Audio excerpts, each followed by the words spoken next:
Well, salutations! Good morning, good afternoon, and or good evening, wherever you find yourself orientated within this universe. We hope that you find yourself having a pleasant day. And if not, then we hope that whatever it is that ails you is quickly and easily resolvable. And if not, well, we hope that we can at least help ease some of that. What happened last time? Well, last time we finished off the fourth trial. Solved a case of 15 years ago that was giving a guy nightmares, and somehow we managed to do that all in like the span of a couple of hours, which was great. It just kinda that was our fourth case, and somehow we managed to do that and also put away a prosecutor who not only hadn't lost for 40 years but also kind of hadn't actually properly prosecuted in 40 years. So that went well. Then Maya left to go back and finish her spirit training, and now we find ourselves on our own, which is never a fun experience. So hopefully this case will go well. Let's go ahead and get on into that. If we go ahead and just where is it? Thinking, come on, just there we are. There we go. Yeah.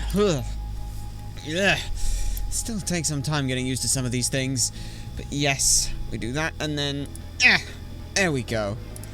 So yes, we are here. We must continue on with Rise of the Ashes. The real question is yes, what exactly happened here? Because we aren't too sure, and yeah. So we're looking at, well, we're not even sure at this point. Looks like 2 attacks happened across, somehow linked in some way, on a blustery and thunderous evening. And there was that thing. We're sure we've seen that somewhere before. Just can't place it. And then this was somehow sorrowful. Just very strange. It's been 2 months since Maya left the office. 2 months without a single trial. I've had offers, but none that I took. That is, until the day that girl showed up. February 22nd, 10:02 a.m. in the Wright & Co. law offices.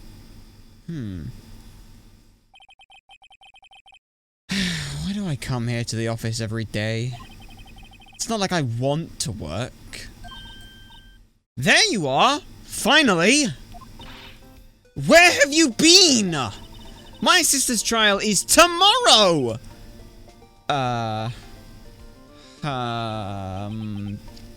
Who are you? It doesn't matter who I am. It only matters who you are. The famous defense attorney, Mia Fey. Oh boy. Oh boy. You, oh boy. How many months has it been since that? Like half a year at minimum? Oh, you're not Mia Fey, are you? I'm sorry, but Miss Mia Fey, no longer works here. So you are the coffee boy? I'm Phoenix Wright, a defense attorney. Right. Wait! You're the Phoenix Wright? The Phoenix Wright from the Edgeworth murder case? Yes, that's correct. It wasn't Edgeworth who was murdered, though. Oh, that's a relief, then. You're better than nobody. I'm sorry, but I'm afraid I'm not taking cases right now. But you are Phoenix Wright, right? The undefeated defense attorney. Look, I'm not accepting any new cases. I'm sorry, but you'll have to try elsewhere. Please! I'm out of time. But, please, you have to help. It's my sister.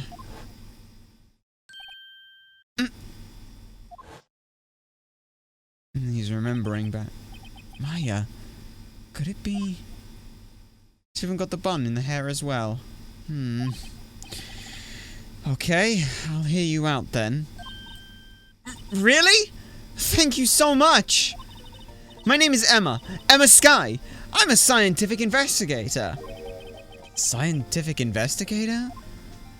Okay, well, let's hear you out. Emma, was it? So you're a scientific investigator? Yes, that's right. Is something wrong? No, it's just you seem kind of, jumpy, or maybe just young? Young? I'll be 16 years old this year. Oh, I see. Wait, only 16? I'm set to be formally assigned to forensics in 3 more years. My work is becoming quite well known. My age, no less. So what exactly is your current position then? Well, legally speaking, I guess you'd call me an 11th grader. But I'm ready to do my job at my age, no less. Great. Another future professional in training. Well, let's ask about the case. So what's this about a case? You said the trial's tomorrow? My sister didn't do it. She wouldn't stab someone with a knife. She wouldn't. So, it's a murder case, huh? I don't care if there is a witness who saw her do it. She didn't do it! I know she didn't do it. It's a scientific fact.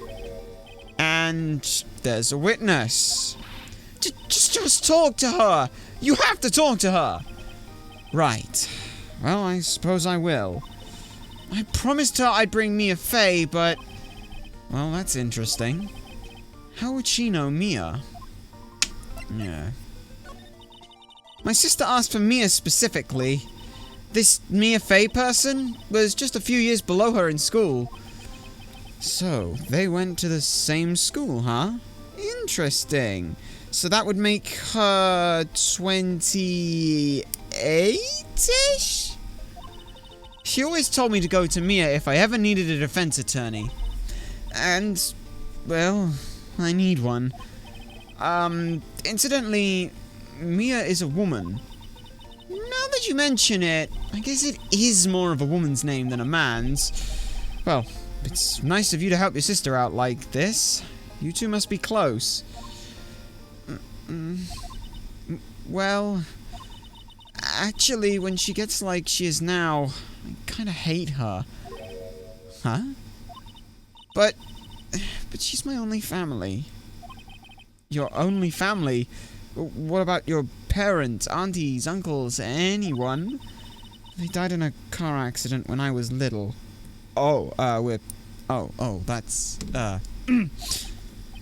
I'm sorry. So, you want to be a scientific investigator when you grow up then? Excuse me? I'm not a child, I'll have you know. Still, it's good to have a goal, albeit a very unusual one. I believe an investigation should be done scientifically. Don't you? Yeah. Sure can't fault her for lack of enthusiasm. If this case is handled scientifically, I'm sure my sister's name will be cleared. Your sister, huh? I've been doing research, you know.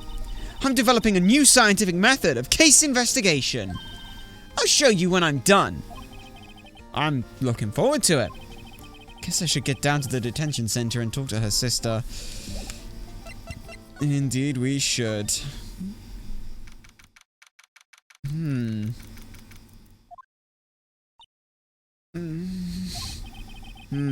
wonder what's wrong with Emma. She's gone quiet all of a sudden, as soon as we arrived. Guard, I thought I told you I didn't want visitors. Sorry, ma'am. Just your sister.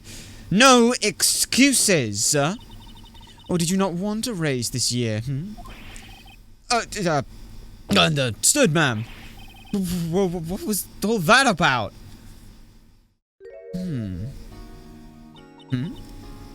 Hi, Lana. Funny. I seem to remember specifically telling you not to come here. Perhaps my memory is failing? Look, I didn't want to come here either, okay? But your trial's tomorrow and you still don't have a defense attorney. I'll be the one in court tomorrow. This has nothing to do with you, Emma. Isn't that right, Mr. Wright? Hey, how do you know Mia mentioned you? I've heard quite a bit. I'm sorry. What exactly is it that you do? My name is Lana Sky. I'm chief prosecutor of this district. And you're the one charged with murder. Oh boy, that's gonna go down well. First we get, so we've had a prosecutor charged with murder. Now we have then we had a prosecutor, who was actually found guilty of murder. Now we have the chief prosecutor charged with murder. This is not going well for the prosecutor's office. You're a prosecutor? Why doesn't Phoenix know this? Two sisters, one a lawyer. Could this be a coincidence? Emma? Lana? I mean, they're just like... Is something wrong, Mr. Wright? Let's talk. Let's talk about you first. So, you're the chief prosecutor? That is correct. I'm responsible for overseeing every trial handled by prosecutors in this district. I make sure the prosecutors have what they need to do the job and manage every aspect. Those are my responsibilities in a nutshell. That's an awfully large nutshell. Still, I am a little surprised. I would think you'd recognize the district's chief prosecutor, Mr. Wright. Huh? In fact, it seems impossible you wouldn't. Yeah, why don't you? Lana? What happened to your hand? Oh, this? I cut myself by accident. When I stabbed him, that is. Huh? I'm not very good at being a criminal, I suppose. How am I supposed to defend this? Time to change the subject. Wait, she was in the class ahead of Mia, wasn't she? Relation to Mia. You were in school with Mia, correct? A few years above her? Emma told you that too, did she? Well, why not? I did drag him all the way here from his office. Although it seems he has very little in common with Mia. Hey! We're both lawyers. That's a start. It was in law school. I was in my 3rd year and she was auditing the class. She was different than the other students. Different? She was strong. She'd do anything to become a defense attorney. Anything. That was probably why she was attracted to me. Oh? Excuse me? Intellectually attracted! Lana was top of her class in school. I was the best there was. Oh. I'm doing pretty good in school too, by the way. It sounds a bit different when Emma says that, though. Alright, fine. So let's ask about the case, then. There's something you should know from the start. Which is... the suspect in this case has confessed to the crime. Huh? Wait, but the suspect... The suspect is... me. I did it. Well, Mr. Wright? Well, why don't you begin by telling me exactly what happened? The crime took place yesterday, February 1st at 5:15 p.m. That's quite specific. It was in the witness's deposition. A witness clearly saw me committing the crime. That was a bit of bad luck, wasn't it? The crime took place in the underground parking lot of the prosecutor's office. The body was found in the trunk of my subordinate's car. The prosecutor's office, huh? And in the subordinate's car trunk. Classy. I was arrested on the spot, caught red-handed, as it were. Well, that's just great. And who was the victim? Who was the victim? An investigator with the police department. I suppose the correct term is detective. A detective? Death was due to a loss of blood. He was stabbed once in the stomach. By, you? Death wasn't immediate, but the wound was fatal. I see. Allow me to repeat myself, Mr. Wright. The victim was a detective. You know what that means, don't you? Oh, no. What, Mr. Wright? What does it mean? Well, it means that the police department will consider it a matter of pride to have me found guilty. They will use any means at their disposal to do so. I would have thought they would have just gone to find the actual guilty party guilty. I would say that would be the one to go with, but this case gets worse and worse with everything I learn. Well, Mr. Wright? Excuse me? As you can plainly see, I am admitting to my guilt. I think it's safe to say there's no way you can take this case. None. But Lana! Why? Why are you doing this to me?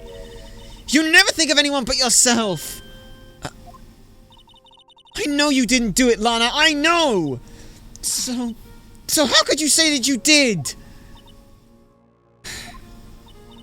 If I lose you, I'll be all alone.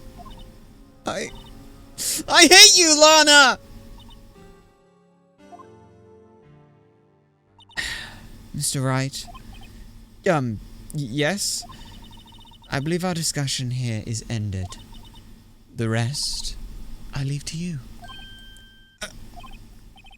You mean you're requesting my services as your defense? Don't lose any sleep over it.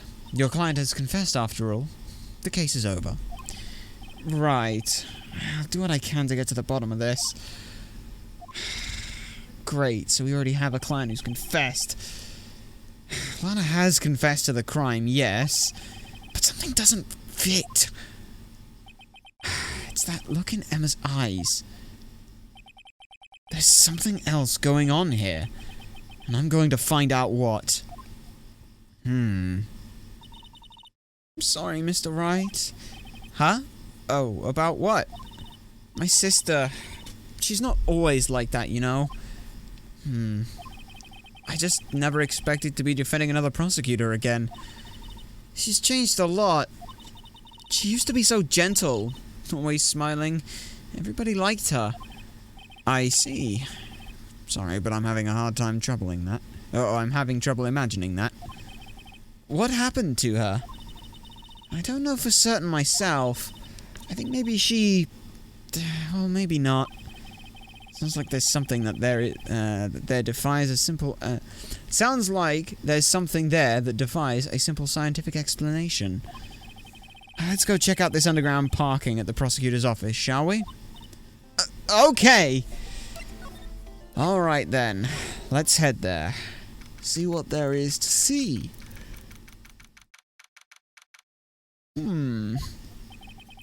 So, this is the lot where it all happened?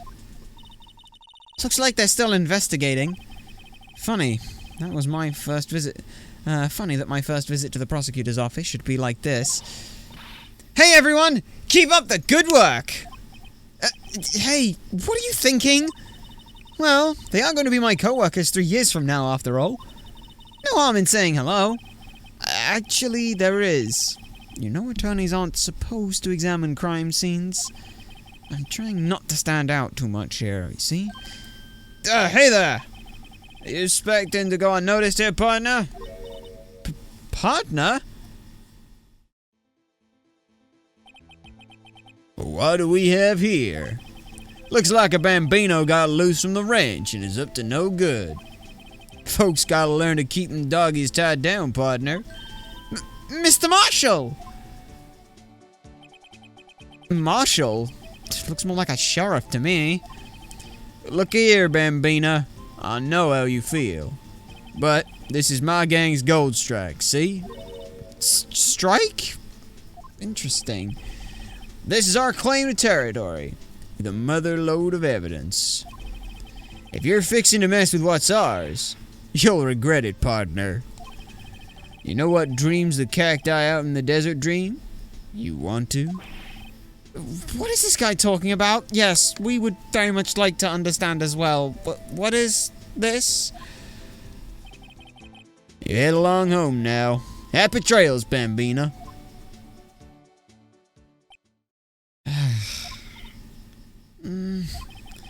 Was that a hombre a friend of yours? Kind of. Sort of, yeah. He's a detective. Who thinks he's a sheriff from the Wild West, it seems. Okay. Well, what else do we have? We've got, aha! A ladder! No, that's a step ladder. That's a step ladder. What's the difference? In scientific terms, please. Well, quite simply, you can see that that one is two ladders held apart. A ladder, in its own right, is something that would hang against another object, that you would put it up. A step ladder is one that can stand freely of its own accord, because it has two parts to it. That's the difference. Step ladders can also come in a variety of different heights with a different number of rungs to them. That's the basic understandings of them. It's scientific, huh? Look at the basic nature of things, Mr. Wright. This seems so horribly familiar somehow. Well, we've got this. And what's this? A wallet? Excuse me, officer? Wait! What are you doing, Mr. Wright? What am I doing? I just found this wallet, so I'm handing it over to the police? I don't believe it. This is a real basic. Anything at a crime scene is evidence. Let's be scientific about this, please. Just put it in your pocket. That's not... Damn, how is that scientific? It sounds more like theft to me. Well, we've just stuffed that into the pocket and be done with it. I'm called to duty already, and at my tender age. Here, I'll teach you a trick to examining evidence in detail, okay? Oh? By the way her eyes are sparkling, I can tell she's been waiting for this. Okay, now, look at the court record. Okay. Let's have a look at this, then. You have to be sure to examine evidence carefully on all sides. Now, let's start examining. From every angle. Okay, so we can... Oh, look! I think there might be a clue here. You should check it out with a press of the button. Okay. Huh? This is an ID card? Sergeant Bruce Goodman, ID number 5842189. See? Well, isn't scientific investigation useful? I guess. Though I don't have to see what scientific or what science has to do with it. Goodman's ID card has been added then. Okay. Let's be sure to examine every piece of evidence we find. I guess I've got to be on my toes from now on. Now what else is there? Oh, that's a whole thing. Well, no time to waste. Let's get hunting for clues. I wonder what this is. Well, partner, looks like you got no intentions of going home quietly. Oh, yeah, Mr. Marshall. The sheriff! Like I said before, this here's our claim. You'd best be moseying along, unless you're fixing to bite the bullet. Get scary! Could you just tell us one thing? Who owns that car? Well, the little filly's got a good nose on her. You want to know who rides that red Mustang with the body in her saddle, eh? But please! No problem, partner. About time for victuals anyway. Get yourself to the saloon up on the 12th floor of the prosecutor's office. Might just find you a crevasse you like. Prosecutor's office? Where does this guy think he is? And when, for that matter? Note to self. Look up Victuals, Saloon, and Cerveza. Good notes. Maybe we should check out room 1202. The High Prosecutor's office. Okay, High Prosecutor, eh? In any case, stay away from the car. You can look around here all you like. Just keep your paws off our claim. Right. Great. Great. Maybe there are some clues around here, Mr. Wright. Let's check it out.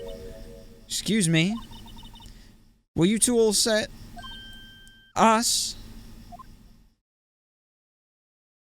Well, hello. What's this? She couldn't be, You're selling lunches here? This is a crime scene! Hello. Half and half, was it? Oh, thanks. And you, sir? Yes? Some crunchy goodness coming at you. Thanks. Interesting way of doing business. This area is off limits to anyone without clearance, especially passers-by. Or are you officers? No, but you don't exactly look like the type to have clearance either. Well, that's hardly a way to greet someone. Even if my days as the cough-up queen are over. Cough up? What? You know, I'm feeling kind of full. Maybe I'll pass on lunch. I'm quite connected to this case, you see. The images are burned into my eyes, you might say. Yes, all the sordid secrets. Secrets? Dear me, you are a slow one, aren't you? I'm referring to the murder. The stabbing of that detective. Where do I get D. Vasquez vibes from, huh? What?! The witness was you.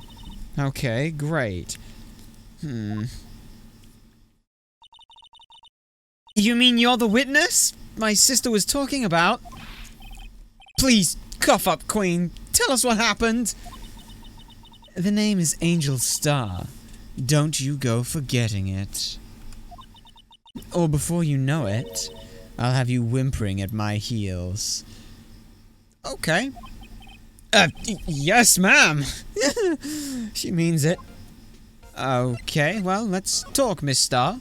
What you witnessed. So, what exactly was it that you witnessed, Miss Star? It was a fascinating spectacle, to be sure. I now feel I know what they say when they talk about a woman's wrath. To see Lana Skye wield that knife so... And I flashed in anger, bringing him to a sad end. It was truly a sight to see. You mean you saw the very moment of the crime?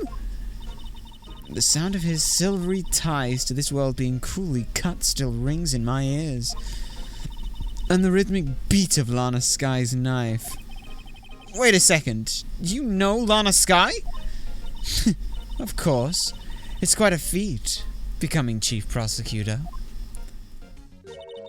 How many lunchboxes of sin did she pack to make that journey, I wonder? She always travels light. Now, why would this pretty lunch lady know the chief prosecutor's name? Could we ask you a bit about yourself, Miss Star? I come here every day to sell lunches. I import only the freshest and best from the Far East. For some reason, the box lunches are always a hit here. Why not make the lunches here rather than import them? Did you say something? No. Only true connoisseurs can understand. The kind you can sell tells... The kind you can only tell someone who has tried General Tso's trilobite lunch set. Never mind. You win. I don't ever want to appreciate part of a trilobite's flavor. Anyways, I come here every day to sell lunches. My boyfriend works in the security room here at the prosecutor's office. Your boyfriend? See the security room over there? The glass-walled booth, you mean? I sell my lunches, and since I'm here anyway, I drop in to see him. Since you're here anyway? I guess selling lunches is more important than romance. So, to scientifically analyze the data available so far, you, Miss Star, are a lunch vendor with an ulterior motive for coming here. Useful analysis. Not. Well, let's ask about the case then. Somehow, I knew. Yesterday was a day of destiny. I knew something was going to happen. Just like I know that the daily special on Friday every week is salmon. Destiny? Was yesterday special for some reason? You're a defense attorney, right? You should know then. You should know the foul misdeeds of the evil ones who haunts this den of inequity. Evil ones? Prosecutors. They have no qualms at all about blackening the names of innocents. And yesterday they paid homage to the most evil one of all. They gave an award for King of Prosecutors. What a farce.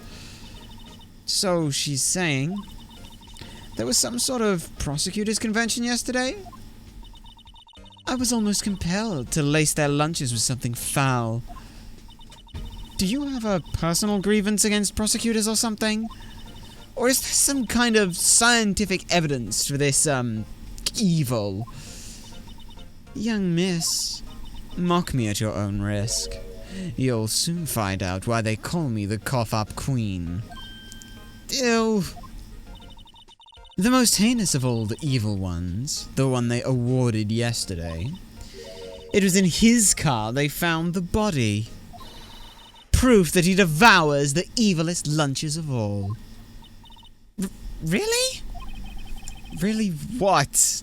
I'm totally lost.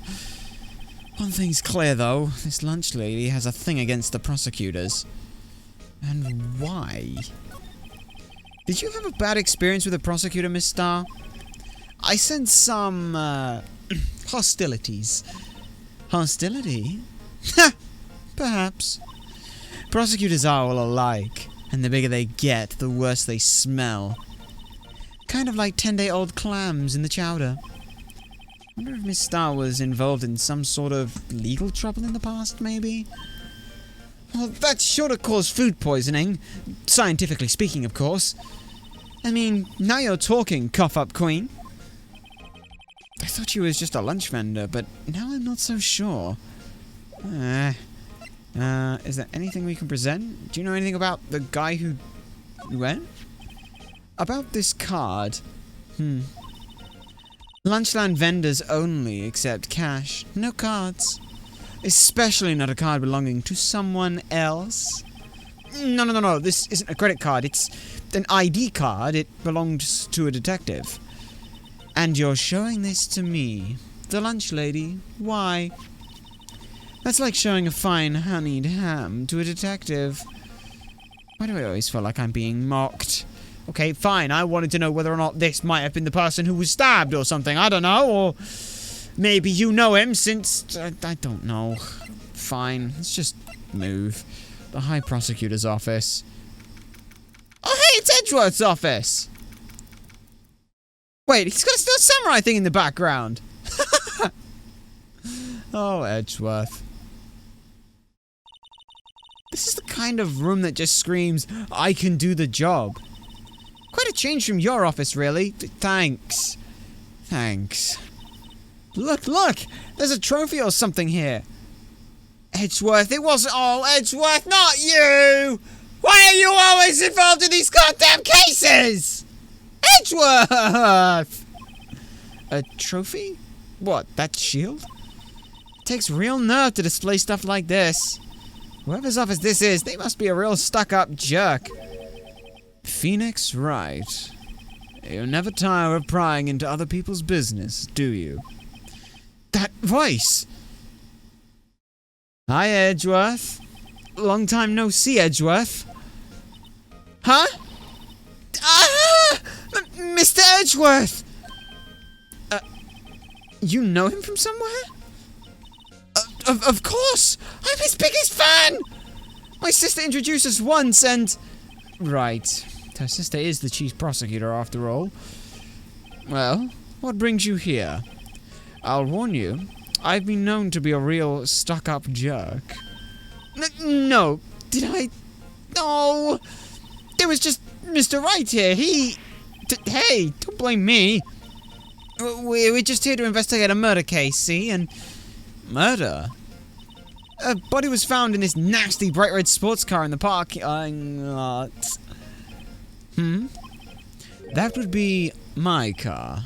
What of it? What? This is your car?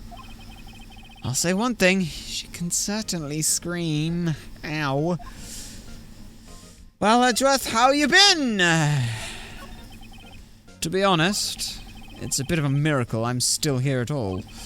What do you mean? Rumors. You've heard the rumors about me, haven't you? Yeah, Miles Edgeworth. It's hard remembering a time when there weren't rumors about this guy. Forging evidence, arranging false testimonies, illegal searches, you name it. Thanks to you, my innocence was established in the trial at the end of last year. However, there are some who say I'm the one responsible for the current incident. What? But that's crazy! You aren't even involved in any way! Some people need very little excuse to think ill of others. It's a fact of life. Impossible to stop. But... King Lucas, welcome! Good to see you. Hopefully you're doing well. Some of them even go so far as to present me with toys like this. Yeah, Edgeworth is involved in another murder case. Her body was in his trunk. That's not great. Oh, goody. They think it's funny. Toys? Do you mean that bronze shield? There's got to be a story behind that one. Well, we'll ask it later, but... So, the body was found in your car? Go ahead. Say it right. You think I did it, don't you? After you went through all that trouble to help me last year, no less. No, we don't think you did it! I mean, it was my sister who stabbed him. Wait, no, she didn't do that. Wait. So you're the chief prosecutor's little sister, then? Yes, sir. Emma Skye. It's nice to meet you again. Now, that didn't sound forced at all. Ah, now I remember. You've really grown. I'll admit, I was surprised. It was a surprise for me, too.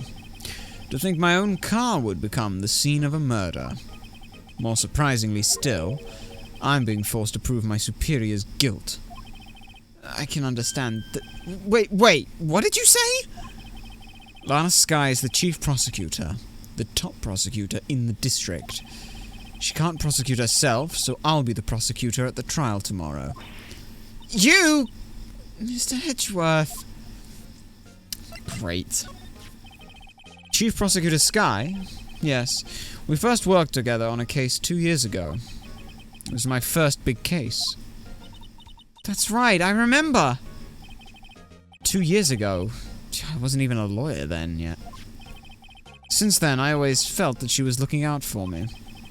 It appears I was mistaken. Mistaken? Why? I mean, I know she's not the warmest person, but I'm sure she felt some responsibility for you. Then, why? Why did she stab someone in the trunk of my car? I wanted to stab them. I mean, Not only that, she stabbed him with my knife. Why do you have it? Edgeworth? Why? What? Mr. Edgeworth! Your knife was the murder weapon? To be specific, it was the knife I kept in the toolbox of the trunk of my car, specifically for stabbing people. Not this one, though. No prints, traces of the victim's blood, and it's in a toolbox. Great. Edgeworth? What? Are you sure you didn't do it? Oh, come on, can't he take a joke?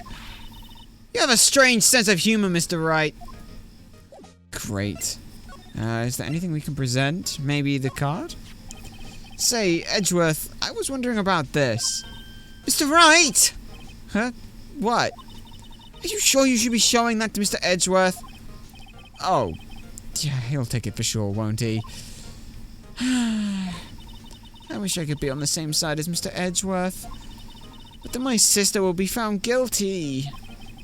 If she sighs any deeper, I'm going to start getting depressed. Well, we did want to know about this, so... I've been wondering, what the heck is this? It has a big K on it. King of Prosecutors. Huh? What was that? It's the King of Prosecutors trophy. King of Prosecutors? It's a great honor. They send that shield to the best prosecutor each year. What? So that K, that's... K stands for King? Yeah, you got a problem with that? I didn't design the thing. King of Prosecutors. Kinda like Employee of the Month, but only better. Alright. At the PD on the day of the murder. Okay, well... maybe we could ask a little more about this then? So, basically, this says you were the best of the best last year, huh? You can take that foolish grin elsewhere, right? I lost a day of work to receive that travesty. Huh? Why is that? I had to go to the police department to receive that broken shield. The police department? Yes, right next to the police station downtown. You've been there, haven't you? Where Detective Gumshoe works? Yeah. I was wondering something about your shield. Why is it broken? What does it matter? I've got more important things to worry about. Oh, right. He doesn't seem too concerned about his award, for better or for worse. Yesterday was a very busy day for the prosecutor's office. Maybe we should ask him more about yesterday? Yeah, that's the day of the crime. Could you tell us more about yesterday, the day of the murder? Yesterday was the annual cleaning day at the prosecutor's office. Cleaning day? Working with the police department, we sort and file all evidence for solved cases. We call it evidence transferal. Wiping your hands of old cases, in other words. Oh, and another thing. A ceremony was held at the police department. There's an annual review and awards for outstanding police officers and prosecutors. And that's when you got your shield? I was at the police department yesterday afternoon. I got back here at 5:12. That's very precise. People like myself and Mr. Edgeworth pride ourselves on our precision, Mr. Wright. No, I place little faith in my memory. The only thing I trust is solid evidence.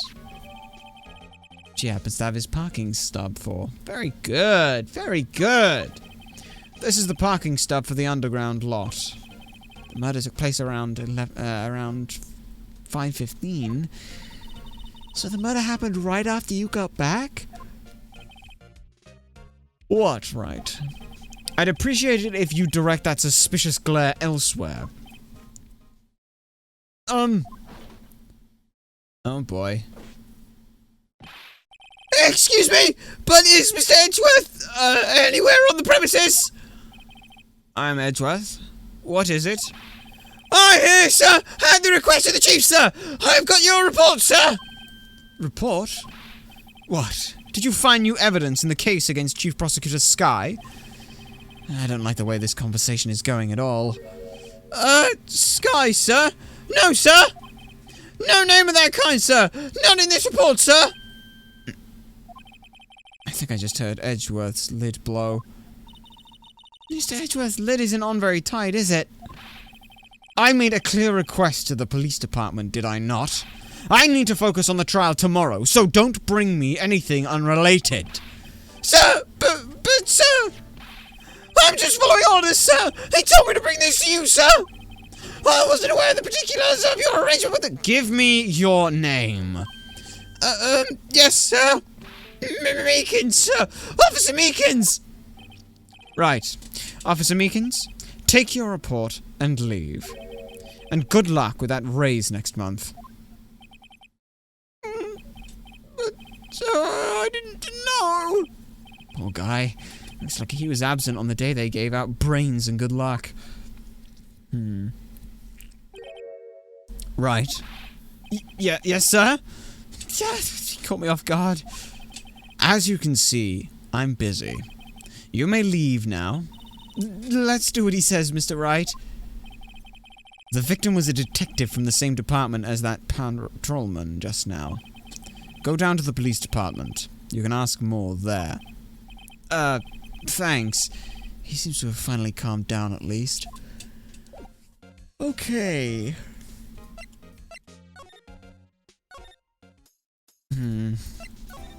Let's head to the police department then. Hey, it's that thing. Where have we seen that before? We've seen that somewhere else. There's a handprint on it? Phew! I'm finally here. Why would they put the police department so far away from the prosecutor's office? Beats me. That took almost 30 minutes by taxi, and traffic wasn't even that bad. The police department, huh? I've only ever been to the criminal affairs next door. Hold on. What is that? That thing is disturbing. Why does it undulate like that? Yeah, that's, that is... Why is it looking at us like that? That's... it's just... What is that thing doing? Oh, wait, I know. This is the Blue Badger. They're trying to make him the police mascot. Well, Mr. Wright, you sure know a lot about the police. Still, he does seem familiar somehow.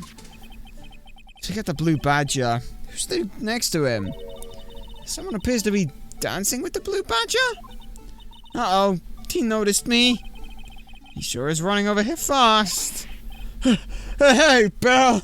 What are you doing here? That's my line, Detective Gumshoe. Specifically, why were you dancing over there? What? Well... at least he doesn't seem to be busy.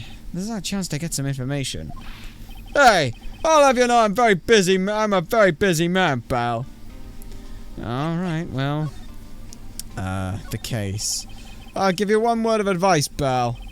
You better not agree to defend the suspect in this case. But why not? Huh? Well, it's just that the chief prosecutor has confessed to the crime. She says she summoned the detective to the prosecutor's office and... well, she killed him. So it is the same guy. But what if she's not telling the truth? Yeah, well, no. Come on, pal. There's plenty of evidence against her. But what if the evidence was faked, or... Hey, pal. Can I speak to you for a second? Huh? Me? Why is this little girl so peeved at me? She's a relative of the suspect. She's Lana Sky's sister. Whoa! The chief prosecutor's little sister! Just please investigate this case carefully, okay? Scientifically. Oh, yes, sir. Oh, by the way, you might want to keep your voices down. You don't want to be overheard using words like faked. Huh? It's just, it's a sensitive issue with us these days. Huh?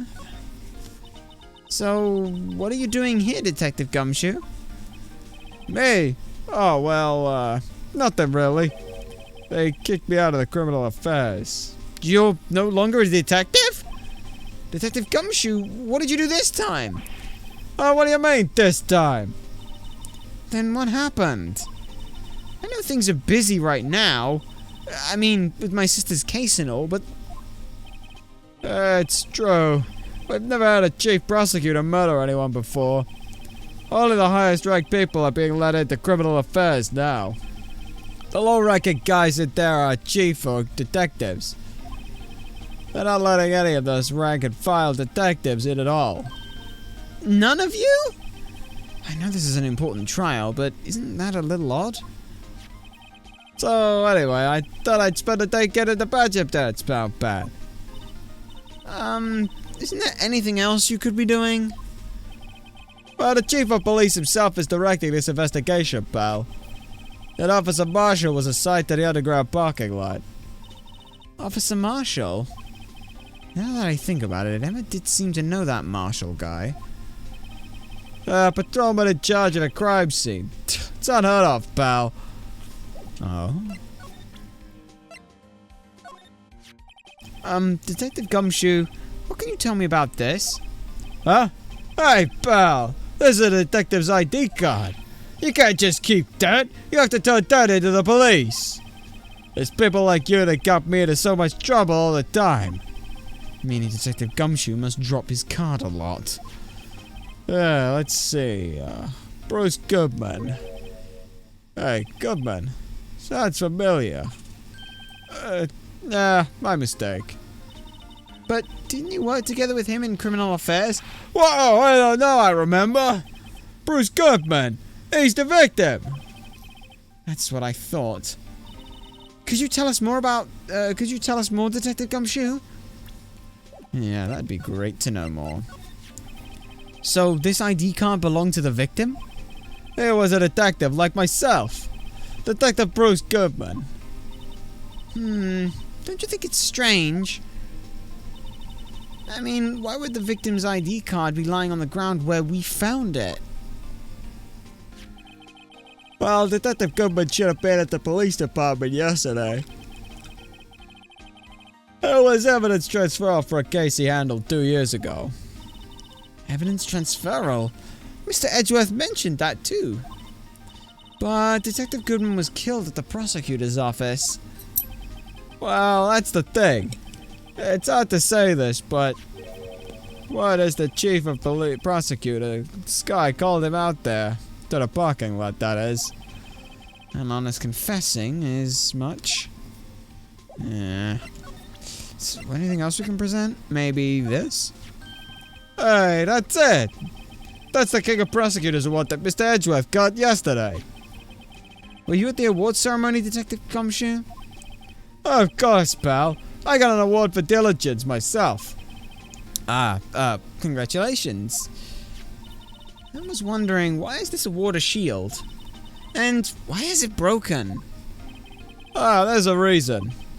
I'll tell you what it is later. Apparently he's forgotten. But I was proud of Mr. Edgeworth for winning that award. Even with all the naysayers in the prosecutor's office. Naysayers? Must be because of the rumors, huh? Yeah. Well, we got nothing more to talk to you about. Found in Mr. Edgeworth's car, stabbed with Mr. Edgeworth's knife, huh? Why would Drive Chief Prosecutor Sky to do such a thing? Oh wait, I didn't mean that. I mean, sure, of course someone else really did it. Someone who must have, someone who must have a grudge against Mr. Edgeworth. The car and the knife do seem a little too well organized to be a coincidence. Poor Mr. Edgeworth. What could have happened? We have to find out a little more about what's going on with Edgeworth. Well, we can't really do anything else. Can we examine anything here? We can examine the badge, sure. I was wondering about that. What? That's like Blue Badger? It's my masterpiece. You made this, Detective Gumshoe? Do we have to keep looking at this thing?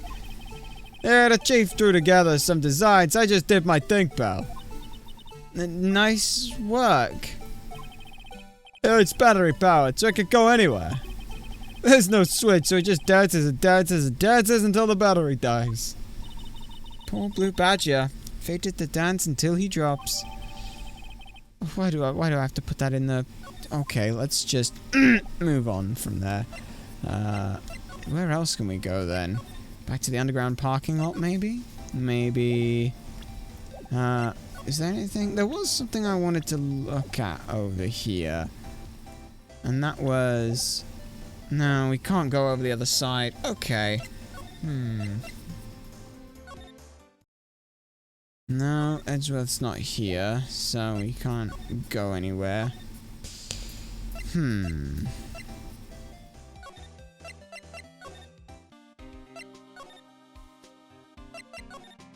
Anything here? No? Well, then it must be the police department, right? Oh, Edgeworth's troubles. He's in a tough spot again. Again?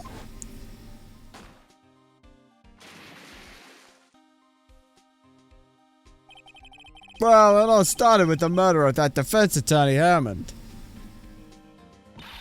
But Mr. Edgeworth was found innocent! Listen, pal. There have always been rumors about Mr. Edgeworth. Forging evidence, making deals with witnesses. Nothing outright, but there were always whispered rumors. Ever since he was accused of murder, no one's whispering. Hell, they're practically shouting. But there's no evidence against him. Well, Mr. Edgeworth has always had an unusually strong ties to the department higher-ups. It's only natural that people would be suspicious. I had no idea he was under the gun. Anyway, this latest case has just started a new rumor. People say the only reason he took this case is because he's aiming for the chief prosecutor position himself. What? But I know the truth, pal. Nobody wants to be the one who has to prosecute the chief prosecutor. Mr. Edgeworth is biting the bullet on this one. He's doing this for all of us. That's all I know about that, pal.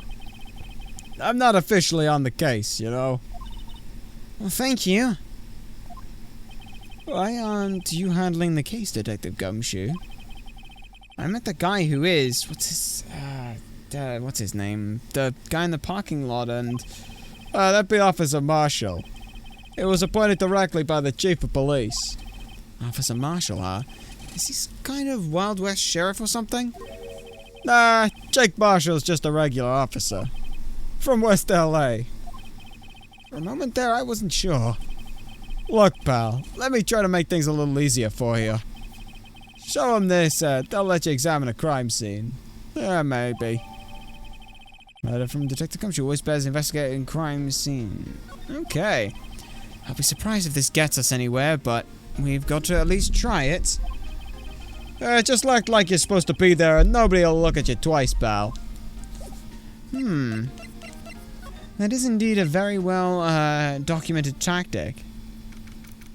Well, we're back here, an hour and a bit later. Looks like the investigation is still going on. I have to be getting back to the shop. Sorry, looks like I'll be stuck in this pit till the sun sleeps. Okay, who's this? It is Angel. Oh, still here? Ah, hello. Why the surprised looks? Didn't I mention? I've got a boyfriend in criminal affairs, too. What happened to the security guard? Hey, what's wrong, Bambina? You're looking like a doggy that's lost its herd. Jake Marshall, huh? Strange guy to put in charge of a crime scene, but here we are. Yeah. Oh, no, I didn't want to do that. I wanted to... There we go. Would you mind reading this for me? What's this? I'll warn you. Fan letters for to me go right in the spittoon. It's a letter of introduction from Detective Gumshoe. May we investigate? Gumshoe? Ah, that old cow dog? He's holding a birthday party or something? Huh? Look, where it should say letter of introduction, it says invitation. Ah, I think he just miswrote it. Wait, why am I getting all defensive here? No worries. This proves it's from Detective Gumshoe better than a blood test. Guess I'd better let you in then. Thank you, Officer Marshall. Oh, that's right. He's a patrolman, not a detective. Which reminds me. Hey, wait a sec. Isn't a crime scene supposed to be handled by a detective or higher? Well, folks, the clues are calling. Welcome to our gold strike. Be like the settler. Strike out for unknown lands. Mutilate and kill anything you see that's different from you. And make sure you destroy the indigenous way of life and God-given manifest destiny, for it is your God-given right. That's how we do it here as a settler. He actually said manifest destiny! Let's have a hoot and a hey. Note to self, police investigations are like settling land. Well, Mr. Wright, what do you say? I say I won't be needing this anymore. Detective Gumshoe's letter of introduction, crumpled and discarded. Alright, well, let's have a talk with you then. I don't mean any offense, but Officer Marshall, you're a patrolman, right? Not a detective? You calling me out? They'd shoot you for that in Texas. They'd shoot you for a lot of things in Texas, from what we have understood. Huh? I was one of them fancy shoot detectives till 2 years ago, to tell you the truth. Oh, really? Now he tells me. But you're a patrolman now, so how could you be in charge of a crime scene? Nothing gets by you, does it, Bambina? So why are you in charge here? No reason. We're just short on hands right now. I'm keeping an eye out in the meantime. But that doesn't make any sense. Why would they put you there instead of a normal detective? That's odd, though. Detective Gumshoe was saying he had nothing to do. Nothing important, at least. He's nothing but a sad old cow dog that can't find his tail. Maybe it's because he runs with that Edgeworth, eh? Edgeworth? That cow dog's been kicked out of this cattle run by order of the chief of police. Just he don't realize it yet. Detective Gumshoe's kicked out of the investigation and him alone? Great. So what about the victim? Officer Marshall, could you tell us more about the victim? Good men always die young. Remember that, partner. Remember that. Could you be a little more specific? Bruce Goodman. He was a detective, right? Well, aren't you a feisty doggy there now? Detective Goodman was stabbed here at 5:15. The Smiling Madonna told me the tale. Smiling Madonna? I think he means that witness, Miss Angel Starr. One stab to the chest. Fine piece of work. This here's the autopsy report. Goodman's autopsy report. One knife wound died within an hour and a half of 4 p.m. What? That doesn't make any... What? Something's very... But... Wait, he was dead by 4:30, but stabbed and died at 5:15? Something doesn't seem right here. What? Was my sister involved with the victim in any way? Funny you should mention that, Bambina. Oh no, what connection have you found, or not found? Chief Prosecutor Sky and Detective Goodman had nothing in common at all. Nothing at all? Nothing in common? They apparently worked together on a case a few years back, though. Yeah, we heard about this, about a case. We've heard, like, this idea of, like, cases 2 years ago. This would have been when Edgeworth was also involved, right? Because that's what he said. He said that he worked with Prosecutor Sky on a case 2 years ago. So there's no motive. Goodman wasn't a particularly gifted detective. That's one reason why I didn't much work with He didn't do much work with the chief prosecutor. But my sister called the victim here on the day of the murder, right? Here, to this parking lot? That's the current theory, isn't it? The current going theory, anyway? So it seems. Like calling an unarmed man to a shootout at high noon. Great. Is there anything else we can present? Should probably present this. What's it? Some sort of police passport? This is Detective Goodman's ID card. Strangely enough, we found it a good distance away from the crime scene. Good distance? In this rat hole? You want distance, you get yourself to Texas. That's literally not relevant to that at all, Mr. Marshall. Texas? This here's a tiny little crime scene in a tiny little town with tiny little evidence. What difference does a few yards make, compadre? Note to self, if you encounter suspicious evidence, think of Texas.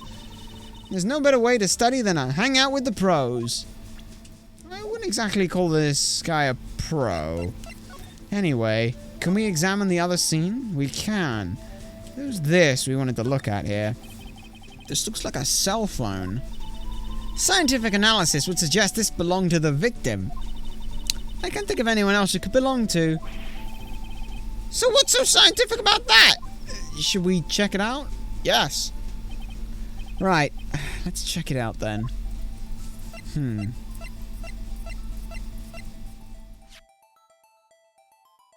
Alright then.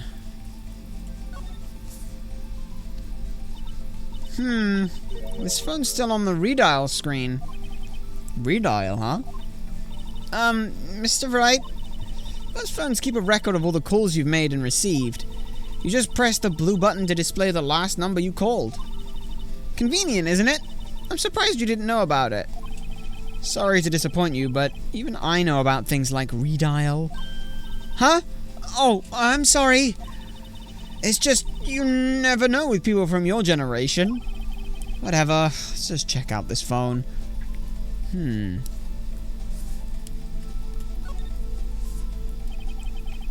to see who the owner of this phone last called. Note to self, a defense attorney doesn't think first, he just pushes the button.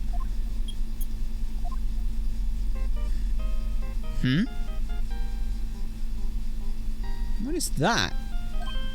Hey, that song! I know that! Hey, what's going on over there? Sorry. I see you, partner. You pressed redial on that there phone, didn't you? Well, yeah. Whose phone is this anyways? It was on the ground over there and... Whose is it? That belongs to Chief Prosecutor Sky. What? It's my sister's? She apparently dropped it when she was taken into custody, right after the crime. Look, the last call was made right when the murder occurred. Looks like she was fixing to call someone. Except she only spoke for a few seconds according to this. Who did she call? No idea. Sorry, partner. Now, I got a question for you, partner. I heard a phone ring just now. One of them newfangled ringtones. Oh, that, sorry. That was my phone. What? Your phone? Yeah, it's, kind of strange, but someone called me right as we picked up the other phone. Wrong number, but... Phoenix, how stupid could you get? I hope you're not lying. They'd shoot you for that in Texas, partner. They shoot you for a lot of things in Texas. Oh, I've incited the wrath of the Lone Star Patrolman. Okay. Alright. Is there anything else we can examine here? No clues here. This appears to be one of the car where the body was found. It looks like the lock on the trunk is busted. You're breathing? They'd shoot you for that in Texas. You're thinking? They'd shoot you for that in Texas. You're looking at someone? They'd shoot you for that in Texas. You're shooting someone? They'd shoot you for that in Texas. The crime took place in the underground parking lot of the prosecutor's office. The body was found in the trunk of my subordinate's car. Quite a luxury car. It just screams, I have money to burn. Yeah, prosecutors get the big bucks. Anything else, maybe? We've got the body then. This rope, is it? Yep. They laid it out in the outline of the victim's body. So, wait. The victim must have died when the killer closed the trunk on him. You have got to be the only person I know that would come to that conclusion. I don't know. Maya might have done the same thing. Anything else worth noting? We've got the ladder, the step ladder, a phone here. Here, a phone. Let's see if it works. Hey, don't touch stuff we don't need to be touching. I can't hear anything. My ears! No! My ears! Oh, maybe it's due to the barometric pressure. Why would the air pressure have anything to... Come on. What is she babbling about? Hey! What did you just say? See? You can hear just fine. The phone's broken. Okay. You shot? They'd shoot you for that in Texas. Look! A door! This must mean something. I'm not sure the doors mean anything. No, it won't open! Mysterious lock. I fail to see what's mysterious about this, Lana. Uh-oh, Emma. Mr. Wright, you need to learn to enjoy life more. Let's finish our investigation first, shall we? Anything else worthy of note here? We've got this barrel. An oil drum. Looks like it's filled with water. It's heavy. I can't even budge it. The drum over here is on its side. Wait, I know. I'll hide in here to do a stakeout. I think you'll probably just get arrested. In fact, you may not even have to hide in the drum to get arrested. What? What? I'm not suspicious. What else have we got? We've got the security guard up there. Look! A stylish glass-walled room. Very nice. You could see the whole parking lot from in there. It says security. Perhaps it's just a cafe? Huh? But cafe security. Yeah, that must be it. Let's check it out later. I hate to break it to you, but I think it's probably just a security guard office. You know, I scored a 97 on my science test the other day. Too bad they don't have a test for common sense, though, Emma. Well, fair enough. Is that everything we can do, though? There must be... Is there anything else? Well, there's this thing. This wall is in our way. It's got a faucet for water. Wait, I know! This wall is merely a facade, hiding the truth. This is no wall, but a water tank. I fail to see how this makes any difference to either way. Anything else? B block is through there. That's where the visitors park. I can see the lunch line car from over here. Far in the distance. Hey, you're right. I like the cute design on the door. I could see a cartoon cow munching down on a juicy-looking steak. Isn't that cannibalism? Doesn't that strike you as a little creepy? Just don't think about it too deeply and you'll be fine. That might be everything then. Yeah, we haven't got anything else here. We've looked... This is where the cars leave the lot. The arrow on the ground makes it look like more like an entrance. What are you talking about? It's plainly an exit. Well, maybe it's both. Kind of a dual purpose. Aha! The theory of relativity. What? Well, I've got to write this down. Hey, Mr. Wright? Maybe, you know, was Mr. Relativity German, or was he British? Mr. Relativity? Are you sure that was his name?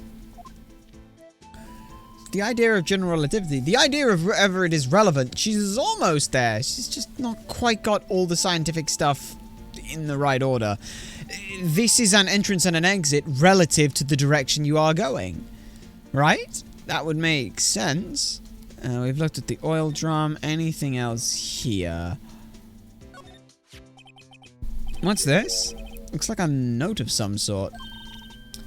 Look! Something's written on it. 615? You're right. Let's see. 67S. 12-2. There's a name printed on the paper above that. Goodman. Maybe it fell out of his pocket when he was killed?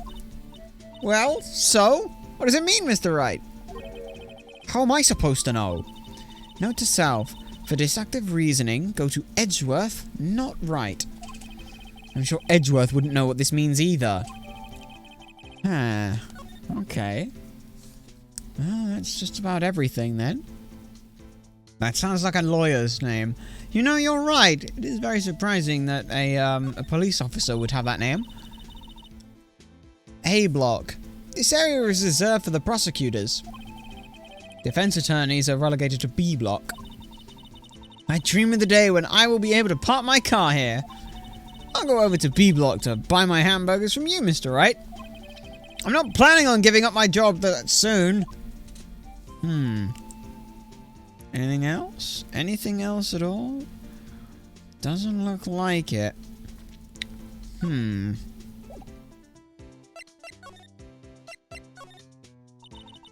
So there's no connection between Detective Goodman and my sister? That's correct, but there's a goldmine of evidence against her. And the prosecutor tomorrow is none other than Edgeworth himself. I'm afraid your sister's fate is decided, Bambina. Many condolences. Officer Marshall! Yeah, Bambina? How can you say that? You're my sister. Is there something between this cop and her sister that I don't know about? I apologize, Bambina. Something must have gotten to me. Maybe it's that dry wind that's a-blowing through the prosecutor's office. Dry wind or ill will, something's up here, but who? The office atmosphere. Suspicions about Mr. Edgeworth have been flying around for nearly 2 years now. Forged evidence and arranging testimonies, you mean? He was unbeatable because he did what it took to win. Unbeatable, that is, until he met you. But rumors are just rumors, aren't they? These are prosecutors we're talking about. Evidence is everything to them. If you follow the rumors about Edgeworth to their source, you find one person. But they're off limits. Untouchable, you might say. One person? Who? Hate to say this, but it's your sister, Bambina. Chief Prosecutor Lana Skye. What? My sister? Edgeworth couldn't rustle all those cattle by himself. Some people load their guns with bullets. Some people load them with deals. What are you saying? Edgeworth was making deals to win trials? Where there's gunshots, there's bound to be bullets. That's what the old-timers say. There's a big old secret hidden around here somewhere. Everyone knows it. Is that why Detective Gumshoe was taken off this case? Did they target him because he was closest to Edgeworth? So, well, how are we doing, Mr. Wright? I guess we've got some clues.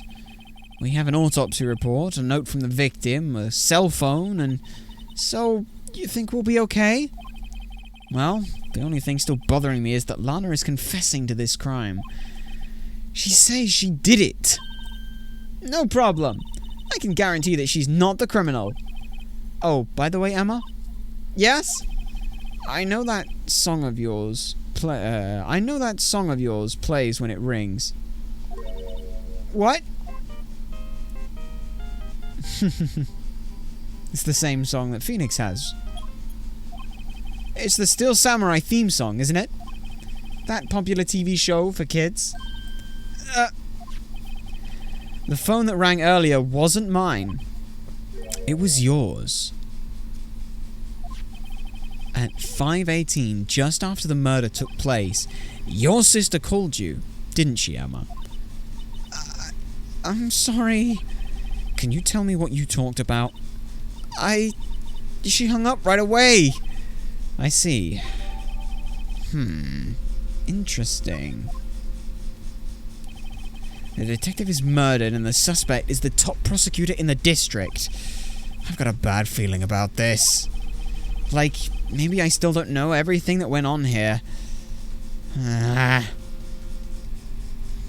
Well. Just what is going on here?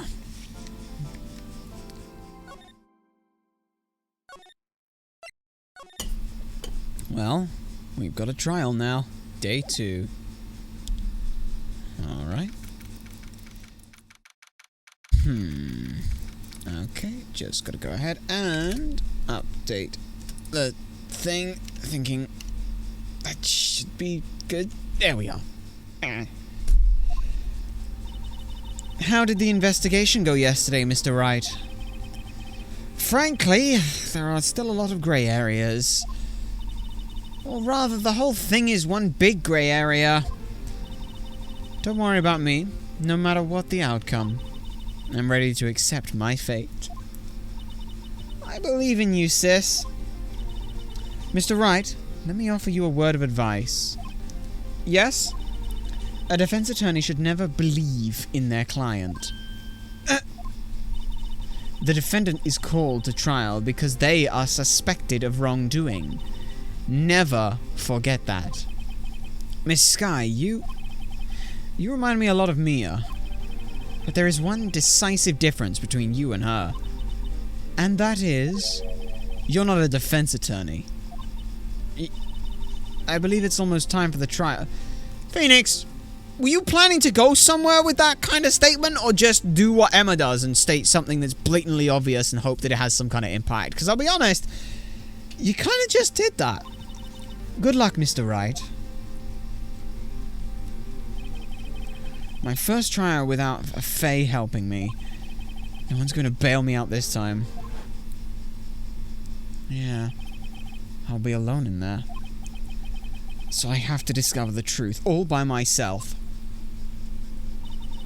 Let's do it, Mr. Wright. I'll be with you the whole way. Well, we have Emma to help. That's something. Let's hope that she does help. Maybe.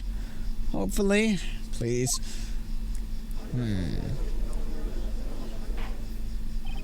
Court is now in session for the trial of Miss Lana Skye.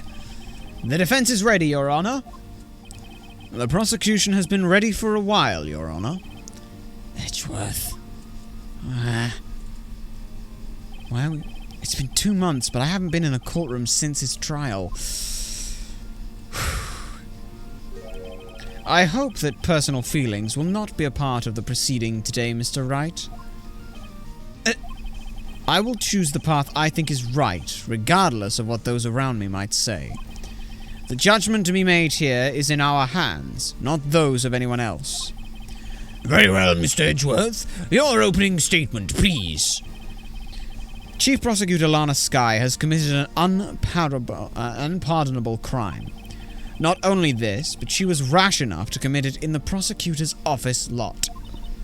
Wow, he's much more forceful in person.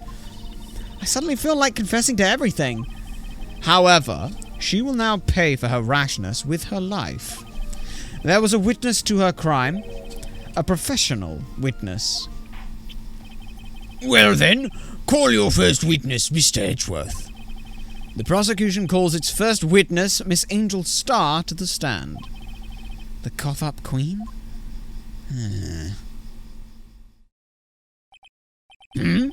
Haven't I seen you somewhere? You ordered the caviar lunch, right? Oh, caviar! I've never eaten caviar before. The judge is really wolfing it down. And for you, I have a fiesta bowl. Thanks. Will the witness state her name and profession? Ah, and you, sir. Did you order the fingerprint lunchbox? It is too early for lunch. Your name and profession, please. Well, Your Honor, how does it taste? So this is why everyone raves about caviar. It's so tasty it hurts. I always thought caviar would taste like pickled tapioca. What the heck does pickled tapioca taste like? Name, profession, now? Me? The name is Angel Star. Don't go forgetting it. I find myself running Lunchland these days. Is that what you wanted me to say, Mr. Edgeworth? Very well, witness. Please describe the incident to us. The prosecution will wait. I'm not yet finished eating, and... hurry it up! Very well, Mr. Edgeworth. As you know, we usually call on the police to provide a description of the crime. Yes, Your Honor. As Mr. Edgeworth has said to the court, I am a professional. What exactly does this mean? Until 2 years ago, Miss Angel Star was a special investigator with the police. She was a first-rate homicide detective. What? Miss Star was a detective? I know who you are. Cough up. Cough up, Queen Angel Star, Your Honor. Long time no see. Very well. You may continue with this description, Miss Star. Just who is this lady? If I might have the court's attention over here. The parking lot in the prosecutor's office is divided into 2 blocks. Block A is the prosecutor's office personnel. Block B is for the visitors and clients. A chain divider separates the 2 blocks. I suppose that's to keep the visitors from taking up prosecutors' spaces, yes? The crime took place by car in the back of A block in the car's trunk. The killer stabbed the victim with this knife and went to drive the body out. Unfortunately for her, there was a witness, and an arrest was made on the spot. And who was this valiant witness? Why, it was me, Your Honor. Great. So where did you witness this from? Witness, did you see the very moment of the crime? Of course, Your Honor. Immediately after that, I apprehended the chief prosecutor. It seems rather cut and dry, doesn't it? Very well, Mr. Wright. I can't agree on principle, Your Honor. It seems that some poor losers are unwilling to accept the truth, Your Honor. Shall I proceed to crush what little hope they have remaining? If you can, then give them your worst, Miss Star. Wait, are they talking about me? Great. Witness's account. Somehow, I always knew a day like this would come. I was on my way to deliver a lunchbox to my boyfriend. When I sensed something, perhaps it was my finely honed detective's intuition at work. Through the wire fence, I saw the chief prosecutor standing next to a garish car. The chief prosecutor was holding a knife in her right hand. Then she thrust the pointy tip of the knife into Detective Goodman's chest. Bringing a lunchbox to your boyfriend. How touching. As you can see, there is no room for doubt. The key point of your testimony seems to be nothing other than the point of the knife which you saw being stabbed into Detective Goodman. So, how does it feel to be so utterly crushed? I'm still thinking about that. Are you still thinking about it as in, like, you're rethinking about it, or processing that as information? Because they have some very different meanings, Phoenix. It's merely a flesh wound, Mr. Wright. Very well, Mr. Wright. You may cross-examine the witness. The witness account. Somehow you always knew a day like this would come. Suppress this even though it's got nothing to do with it. How did you know? I respect the prosecutor's basic abhorrence for crime, yet their methods are ugly and twisted. Twisted methods will always lead to tragedy. The lunch lady's uninformed opinion is duly noted. Given that they are so used to erasing inconvenient evidence at their whim, killing off a detective that knew too much is merely an extension of that. Miss Starr, do you have something personal against prosecutors? I felt that I had found my dream job when I became an investigator. And if I hadn't been laid off by those prosecutors over there, I'd still be one. Laid off? She was fired. To me, prosecutors are nothing more than worms. That said, I am a pro, as you know. My testimony is unbiased and flawless. Very well. You may continue, Miss Starr. I was on my way to deliver a lunchbox to my boyfriend. This boyfriend, he's the detective? Not that boyfriend, the security guard. That boyfriend? You have several? Oh, she's polyamorous. Fantastic. Yes, this boyfriend, that boyfriend, and the other boyfriend. Care to join? There's yet another boyfriend position is still open for applicants. I'll stick with the lunches, thanks. Note to self, the judge had to think before replying. The security guard room is in the lot in A block. It's up on the second level, so you can see everything from there. That would be the room with the security sign on it. Incidentally, did you bring your lunch boxes by car? Since I'm a visitor now, I park in Block B. So she was in B block when she witnessed the crime. When I sensed something, perhaps it was my finely honed detective intuition at work. Okay. You sensed something. So you're saying you had a premonition of a murder? It felt like... how would you say? Oh yes. It was like the feeling you get when you view a pumpkin chock full of seeds. I have no idea what that means. Speaking of a detective's intuition, wasn't the victim Mr. Bruce Goodman also a detective? Yes, well, he was like a young cheese. Young cheese? A pale white cheese, yet tangy with experience on the streets. A greenhorn. Then I must be hard-yellowed and sharp as a tack. Yeah, with the odor of an old cheese to match. In any case, there is the lot. In the lot, I felt something stirring in the back of my mind. Through the wire fence, I saw the chief prosecutor standing next to a garish car. By garish car, you mean... Mr. Edgeworth's car, yes. Mr. Edgeworth's?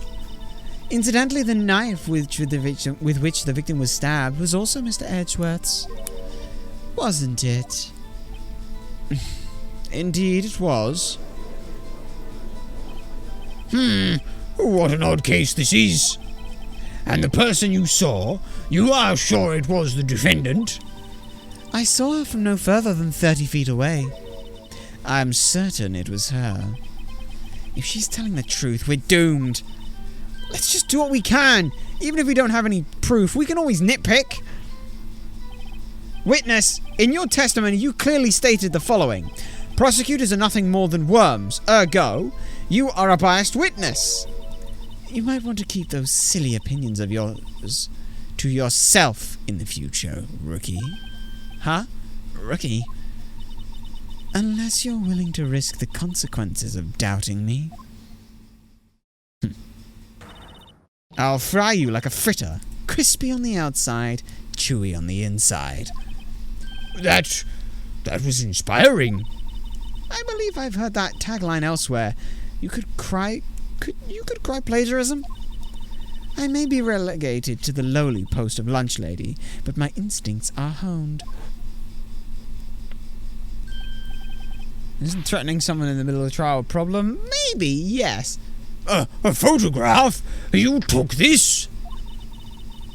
The moment I witnessed the crime, my reflexes took over and snap, I took a picture. In fact, one of my lunchboxes is rigged with a camera. I suppose that's more exciting than just hanging it around your neck. Witness, why am I only now seeing this photograph? You think I'd show it to you? A prosecutor? Think again. My boyfriend works in the photography division of the criminal affairs. Well, this is most certainly the defendant. Okay, something's wrong though. Uh-oh, this is unmistakably Lana Skye. So, what was the defendant doing at the time? The chief prosecutor was holding a knife in her right hand. Wait, but...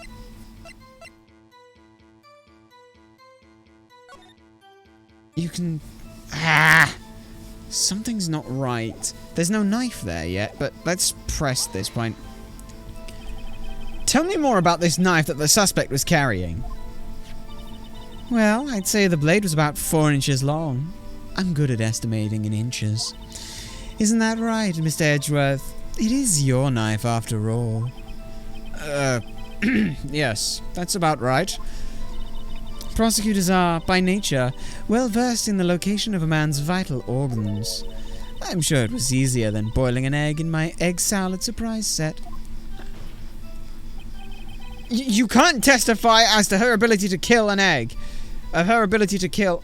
You can't testify as to her ability to kill an egg. A person.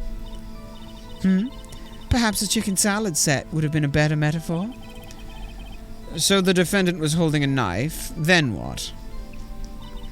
Then she thrust the pointy tip of the knife into Detective Goodman's chest. Tell the court why you didn't try to stop this crime. You did see her raise the knife to strike, no? The defense does have a point.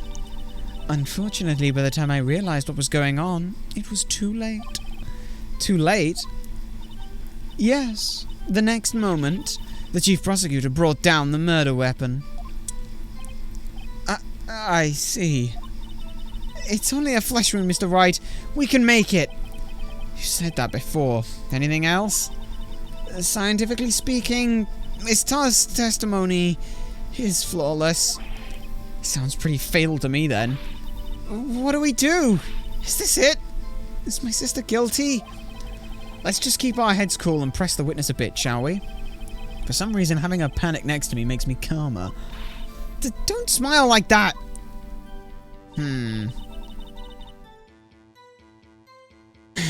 Somehow I always knew this day would come. I was on my way to deliver a lunchbox when I sensed something. Perhaps it was my finally honed detective intuition requesting at work. I want to read this. The moment of the crime. But there's no Detective Goodman. Through the wire fence, I saw the chief prosecutor standing next to a garish car. The chief prosecutor was holding a knife in her right hand. No, she wasn't. And you witnessed this. You saw Miss Skye stab the victim with the knife. As I've already said, yes. I swear it on my finest salmon swirl lunchbox. I'm sure that is a fine lunch. But, isn't that odd? Please look at this photograph. This is the photograph that you took the very moment of the crime, is it not? Then why is Miss Skye not holding a knife? And where the hell is Detective Goodman? Mr. Edgeworth, your thoughts? Objection. That'd be the weakest objection ever, Edgeworth. Yet it was still stronger than your ever feeble mind, Mr. Wright. What do you mean, Mr. Edgeworth? This photograph was not taken the moment before the stabbing. This was taken the moment after the stabbing. And how can you tell that? Blood splatter. Huh? See the dark crimson stains on the chief prosecutor's coat? But it's a black and white photograph! Yes, it's hard to tell, but this could be blood. Well, Mr. Wright, I see no problem here. No problem. Except you. Mr. Wright, are you going to just sit there and take that kind of abuse? You got a better idea? There's got to be an objection. Wait, that contradicts what the witness said in her testimony. Namely, that she took the picture the moment she witnessed the crime. Well, it seems I was slightly unclear. My apologies.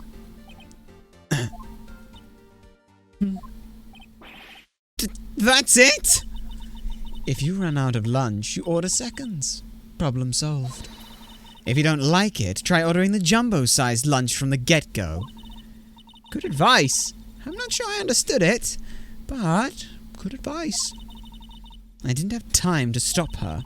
Prosecutor Skye was cold, calculating, like a robot. She killed without pain or remorse. It was a premeditated murder. Premeditated? And how do you know? Look at the Chief Prosecutor's hands in this photograph. Well, are those gloves? Surgical gloves made of thin rubber, most likely. Why would she have those on? If it was not premeditated, she would not be wearing those gloves.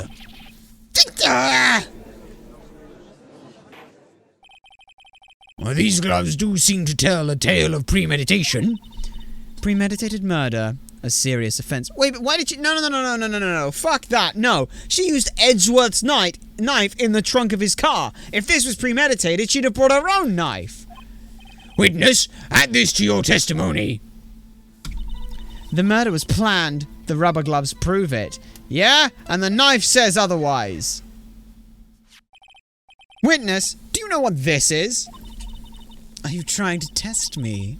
I sell boxed lunches for a living, you know. That's a knife. The knife. The knife that was in Mr. Edgeworth's trunk. Indeed, it is my knife. What's with this case? That bloody murder weapon, a red car, all belonging to the prosecutor there? Mummy and the prosecutor's bad people! The defense has a request. We ask that the witness provide an accurate testimony. And what's that, rookie? In your testimony, you stated that Lana Skye planned this murder, and that's why she was wearing those special gloves. Seems like a natural conclusion to me. Those gloves do indicate planning. However, why would she not also prepare the most important thing, the murder weapon? Oh. This knife just happened to be in the trunk of that car. Ladies and gentlemen, if you're going to plan a murder, you don't forget the weapon!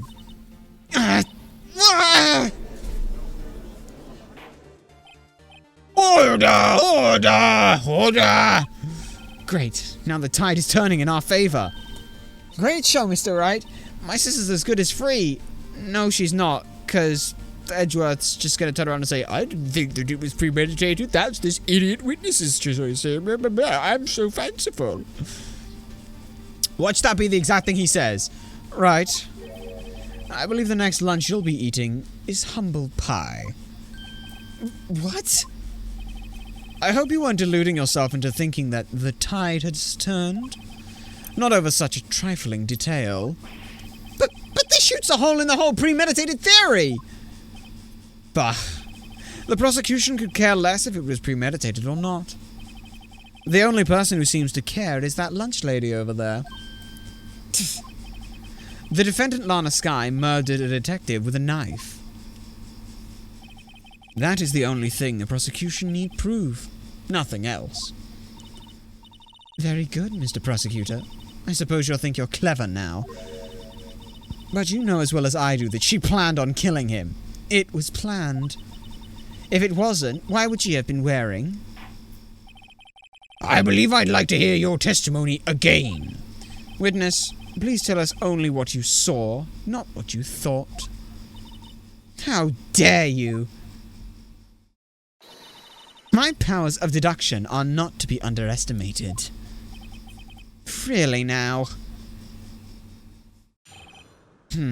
Angel's deduction. Great. Lana Skye intended to murder Detective Goodman. That's why she called the victim all the way to the prosecutor's office. I'm sure the chief prosecutor had a grudge against the victim.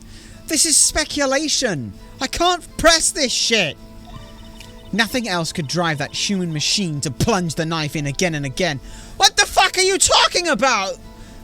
You absolutely useless witness! She stabbed him once! This is a joke and a mess. The victim was summoned from the police department to the prosecutor's office. It does sound a lot like premeditation, doesn't it? So if I ordered a pizza, does that mean I'm planning to kill the delivery boy? In any case, good point though, the defense may now cross-examine the witness. Yeah, this is absolute garbled mess. We're just absolutely tearing into her as credibility at this point.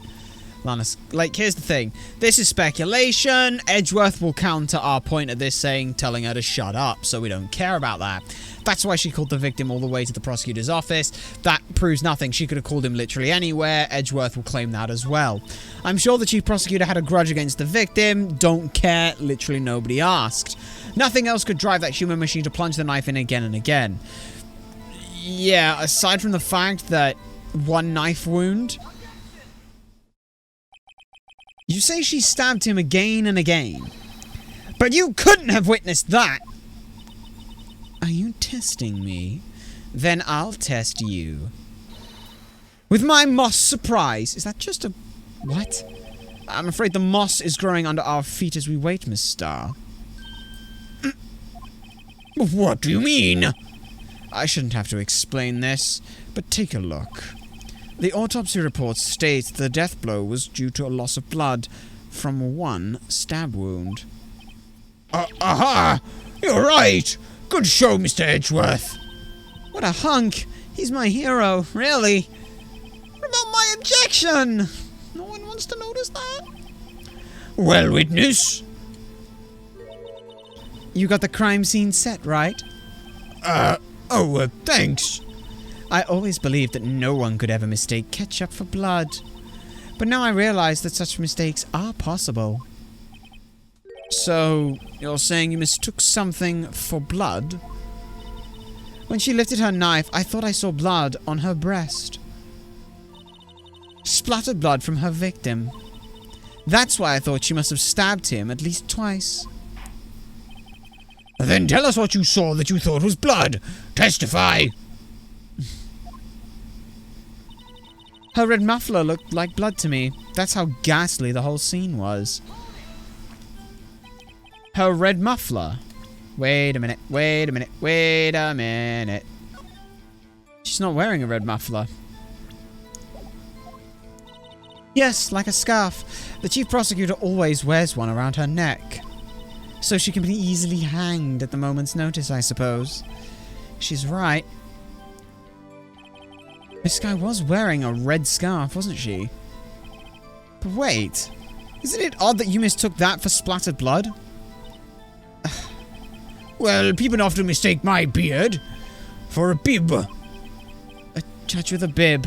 This is why this place was so much like kindergarten sometimes. Actually,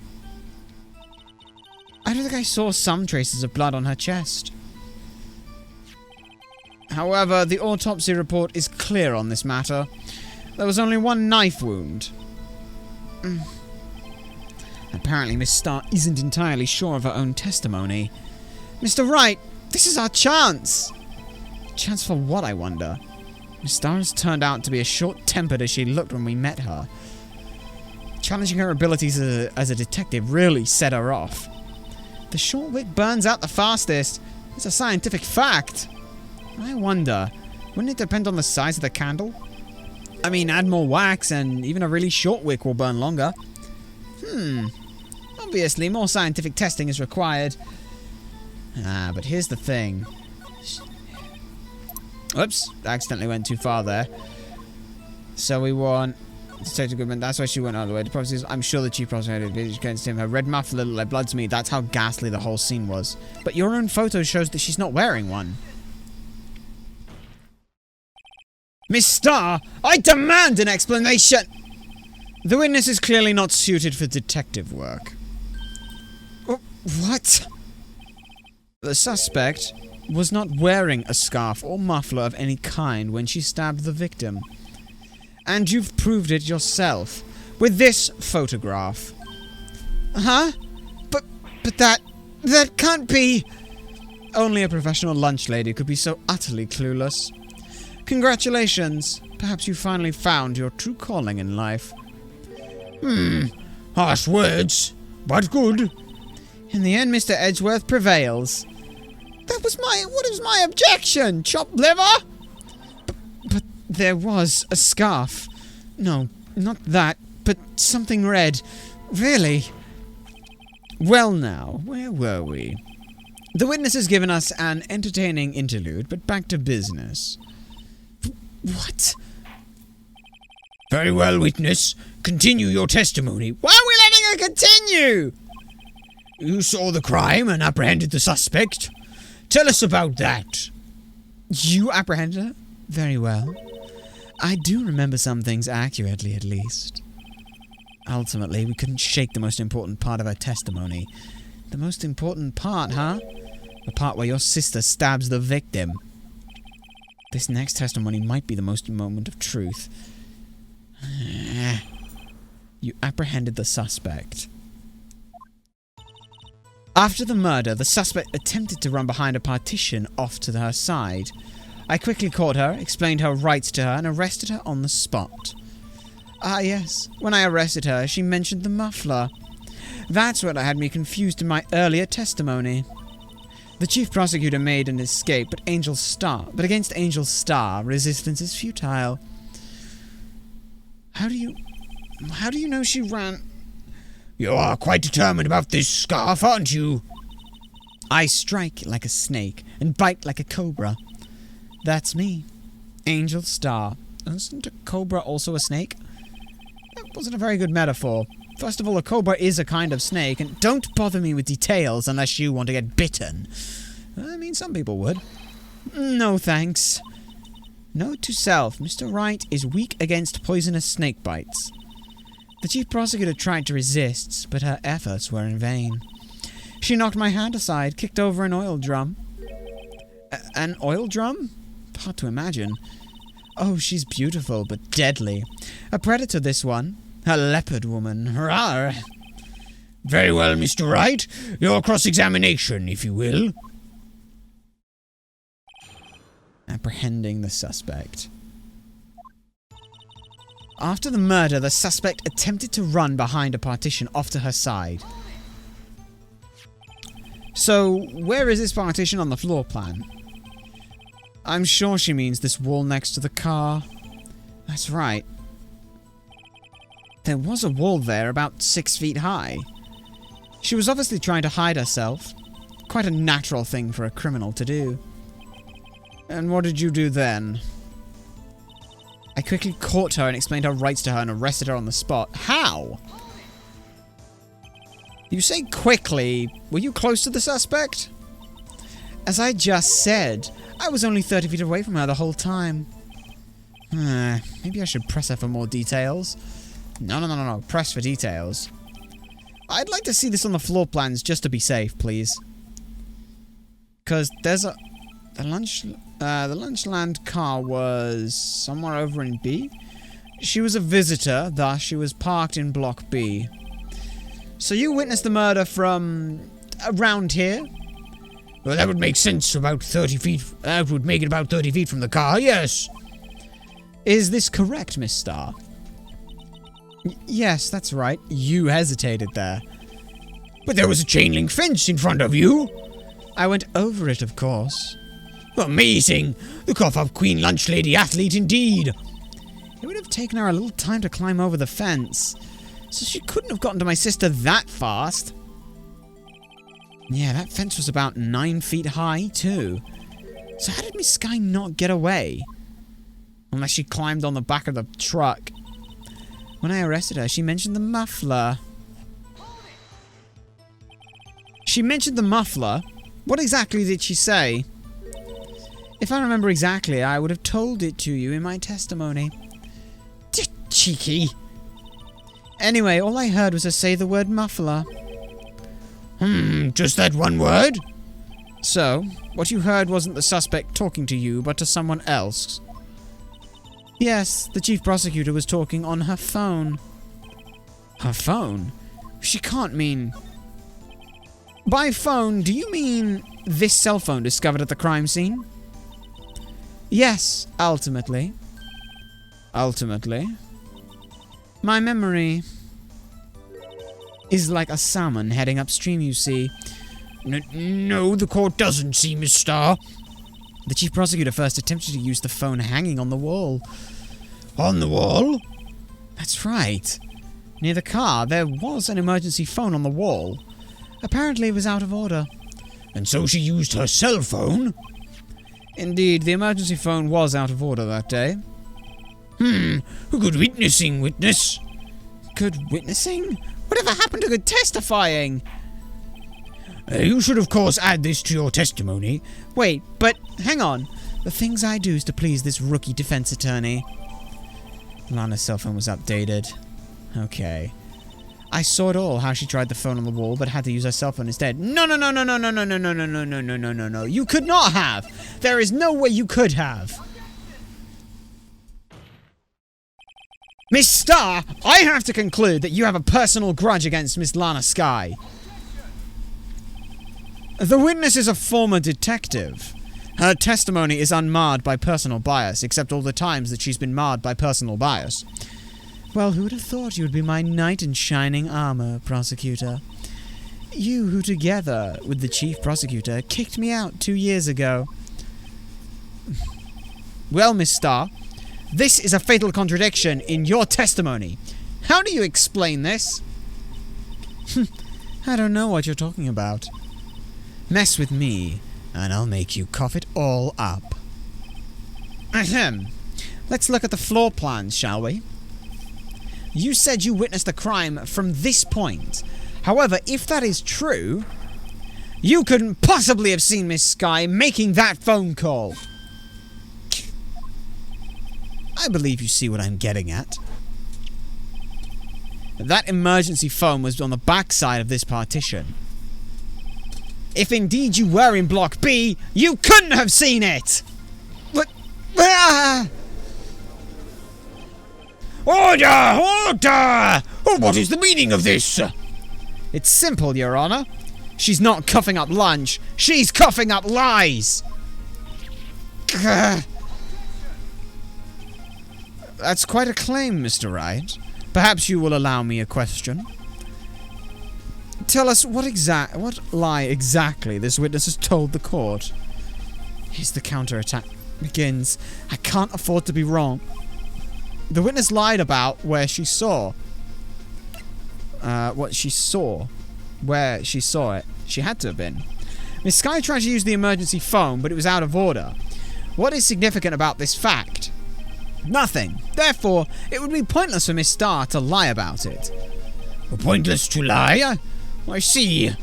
But say the witness did actually see Miss Skye using the emergency phone. It would mean Miss Starr witnessed the crime from a different location. A different location? Now that's a pointless lie if I ever heard one. Before you call my lie pointless, at least let me tell it.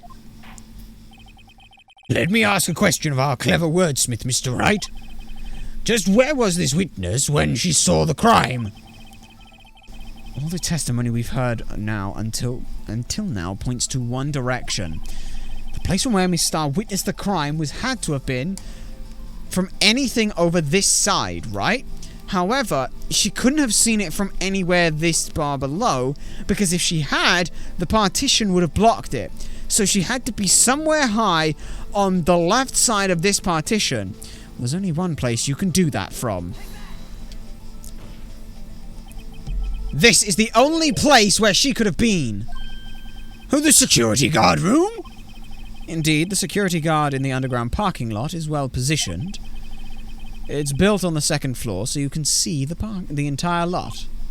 She would have been able to see the emergency phone from there.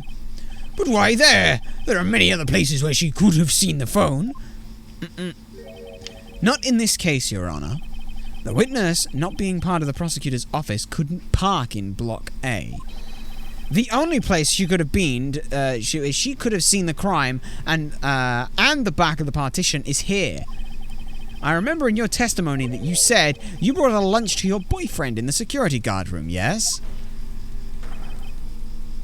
Well, Miss Starr? Shh.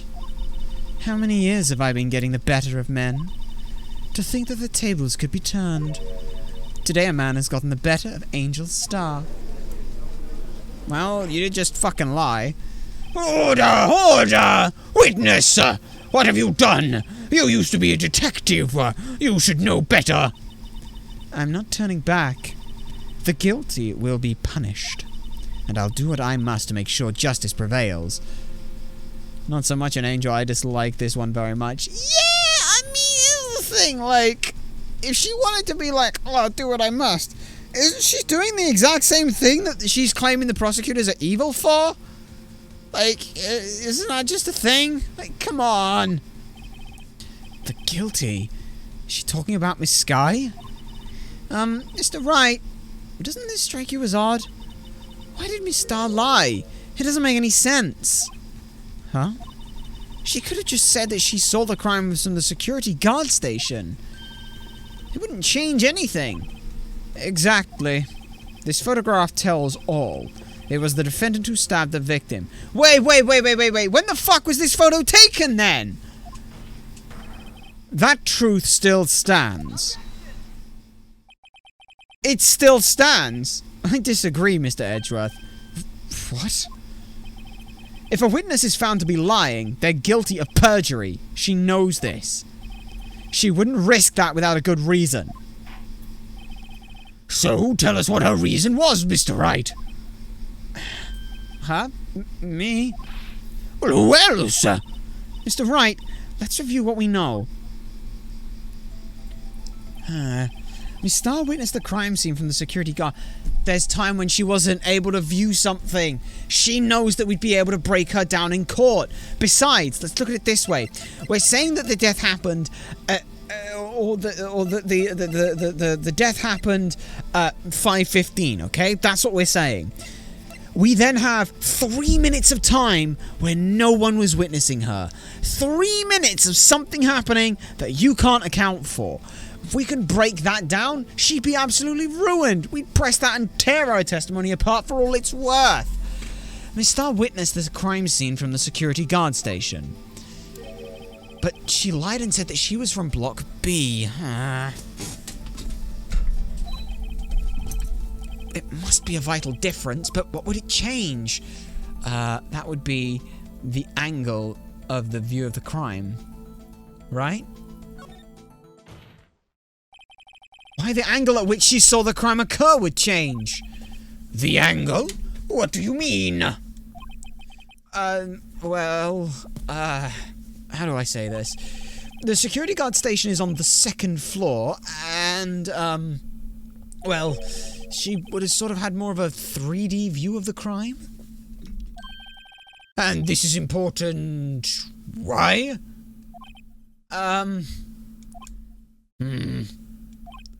It's not, is it, Your Honor? Perhaps you'd like to reconsider, Mr. Wright. Oh, damn. I thought it might be like, she couldn't see if she actually, like, stabbed into the victim or something like that, but never mind. Let's review what we know. No. It's just her location, right? Or the time it would take her to apprehend, something like that. That's the only other thing we can think of, right? She lied and said she was from Block B. This must make a vital difference. But what? What would it change? Doesn't change distance to the crime, right? It changes the distance between her and the scene of the crime. My condolences, Mr. Wright, but one look at the floor plans and it's quite clear. The distance between the scene of the crime and the guard station is 30 feet, but not to get to her. I don't see how that would change what she could see. It's not what she could see, it's how close she could get there. What she saw is not in question here. What matters is the time it would take her to reach the scene of the crime. Miss Starr, you witnessed the crime from the security guard station. Now, how long did it take you to go from there to the scene of the crime where you arrested Miss Sky? Well, witness? Yes? You ordered the squid wheels, right? The quality of my lunches has gone from low to inedible. I was bringing a PB&J lunch from my fresh boysenberry jam to my boyfriend. A boysenberry for the boyfriend? He wasn't at the station, so I waited. I witnessed the crime from the glass-walled station. And before I knew what I was doing, I found myself running towards the scene. But the door was locked. I couldn't open it. So she had to run all the way around. This is why there's that 3-minute discrepancy. That's why I had to go through the visitors' parking in the B block. Well, that's quite a detour. It probably took me at least 5 minutes to get to the scene of the crime. For 5 minutes? So there's a window of 5 minutes that you don't know what happened. Well, this changes things considerably. But it was that woman over there in the defendant's chair who stabbed him. I know that. I have photographic evidence. I swear it. I swear it on my finest plastic spork. You have a point, and the spork is a wonderful invention. Would you like another caviar lunch? Oh, absolutely. Judge, please stop being bribed by caviar! Oh. Mr. Wright, you have to do something. Do I have any evidence to stop this? I have to raise an objection here. 5 minutes between the witnessing of the murder and the arrest. Think about it. You could make pasta in that amount of time. If you like it al dente. I've got lunch boxes that tie pasta in knots, rookie. A 5-minute blank. Isn't that strange? Strange? If you were a criminal, what would you do with 5 minutes, Your Honor? Well, I guess I'd flee the scene. Hey! Don't get the wrong idea. I didn't kill anyone. But you have the instincts of a killer. You would run, but this time was different. Miss Skye dawdled at the scene of the crime. She even had her picture taken. No true criminal would act this way. That's inconceivable. You... Well then, it seems we've come to the end of this testimony. The witness has a grudge against the defendant and a blank in her testimony. Mr. Edgeworth, is the next witness ready to go? Unfortunately, I appear to have overestimated this witness on account of her professional history. We did it! We screwed that can shut, Mr. Wright! That was too close. I'm afraid that the cough-up queen has been dethroned. And with that, court is adjourned. Hold it! Uh-oh. Mr. Edgeworth, you ordered the squid reels, right? That's the one she tried to foist off on me! I prefer to not take the defense's team I prefer to not take the defense team's leftovers. Anything else to say? I might be able to save you. I have decisive evidence. What is this? Is this another one of her trick lunchboxes? My apologies, but we have no further questions to ask of you, Miss Starr. Ah. Is this your jumbo lunchbox? Whoa! A triple-decker! Out of deference to the witness's determination, I'll allow one more testimony. Let's hear about this decisive evidence. Like the Lunchland motto says, you won't be disappointed. What's she going to pull out of her lunchbox this time? I mean, lunchbox is, like, never mind. Decisive evidence. And why do you have it? I should have mentioned those 5 minutes when I wasn't looking at the crime scene. And now, to the matter of the victim's shoe. Did I not bring this up? 2 types of blood were found on this shoe. One, of course, was the victim's, and the other blood type matched that of the defendant, Miss Lana Skye. Why do you have a shoe with 2 matching blood types on it? Angel! Why are you taking shit? This shoe proves it. It's flawless, decisive evidence. So why do you have it? What? There was blood found on that shoe? Try Lunchland for all your lunch and decisive evidence needs. Witness, what is the meaning of this? Why is this the first time I've heard of this evidence? Simple. As I've already said, I don't trust you with evidence, Mr. Edgeworth. That's why I took the liberty of investigating this myself. And you had blood tests performed. Didn't I mention? I have 3 boyfriends in forensics. In any case, Your Honor, I can't accept this as evidence. What? You must know the 2 rules of evidence law. Rule number 1, no evidence shall be shown without the approval of the police department. In other words, this shoe is illegal evidence, at least for the time being. Yeah. Is that right, Mr. Wright? It seems so. Edgeworth sure is celebrating. Not so fast, Mr. Edgeworth. Don't forget, I used to be a detective. As I mentioned previously, this shoe has already been tested by a member of the forensics department. As you can see, it was approved by the police department as of today. Even the general public can produce official evidence, Mr. Edgeworth. Is that right, Mr. Wright? It seems so. Edgeworth is looking pretty sullen about it. You could at least study some evidence law, really. I just whip out whatever evidence I like. I guess it must have followed these rules. The prosecution's complaints notwithstanding, it appears that this evidence satisfies the first rule of the evidence law. However, it seems you have yet another count against you, witness. Anything to ensure that the guilty are properly judged. Okay. White enamel shoe, traces of the blood from Lana Skye and Bruce Goodman were found on it. Very well, Mr. Wright, you may cross-examine this witness. Great. The hell do we have to do now? Decisive evidence. Why is this decisive, then? I should have mentioned those 5 minutes when I wasn't looking at the crime scene. Yeah! All the evidence you had. Why did you lie about those 5 minutes? I guess you could say I just wanted people to look at the results. The results? How many times do I have to say this? I saw the chief prosecutor stab the victim before my very own eyes. Compared to that, a 5-minute blank means nothing. Then why didn't you just tell us the truth? Don't make me laugh.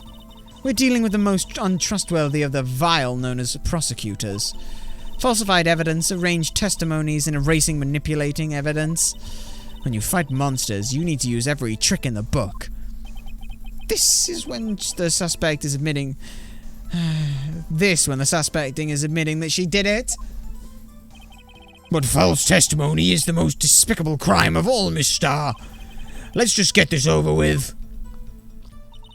And now to the matter of the victim's shoe. Did I not bring this up? No! And you found this shoe at the scene of the crime? I detained the chief prosecutor and notified the police department.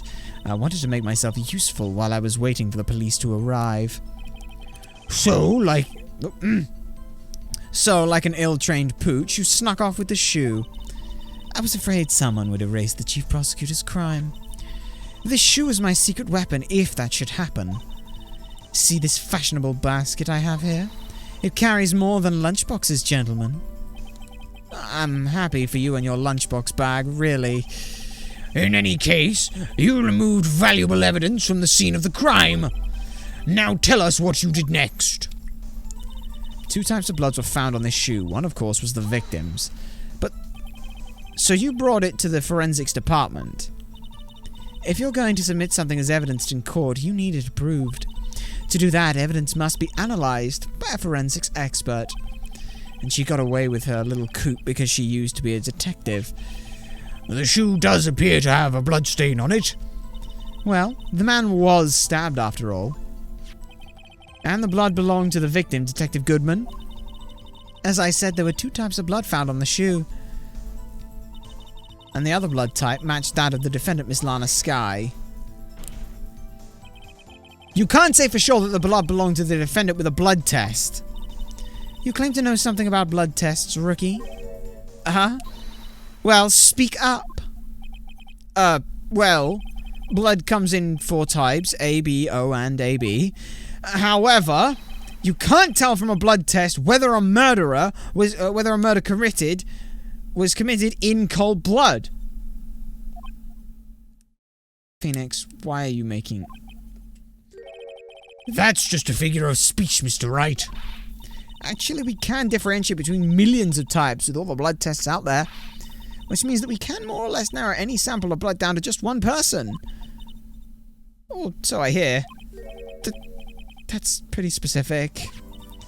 If I had a little more time, I would have gotten DNA test results. But they said there's very little doubt it could be anyone other than the Lana Skies. So the suspect's blood was found on the victim's shoe. That ties her directly to the death of Detective Goodman. I was afraid he was going to say that. This shoe proves it. It's flawless, decisive evidence. I'm not so sold on it right now.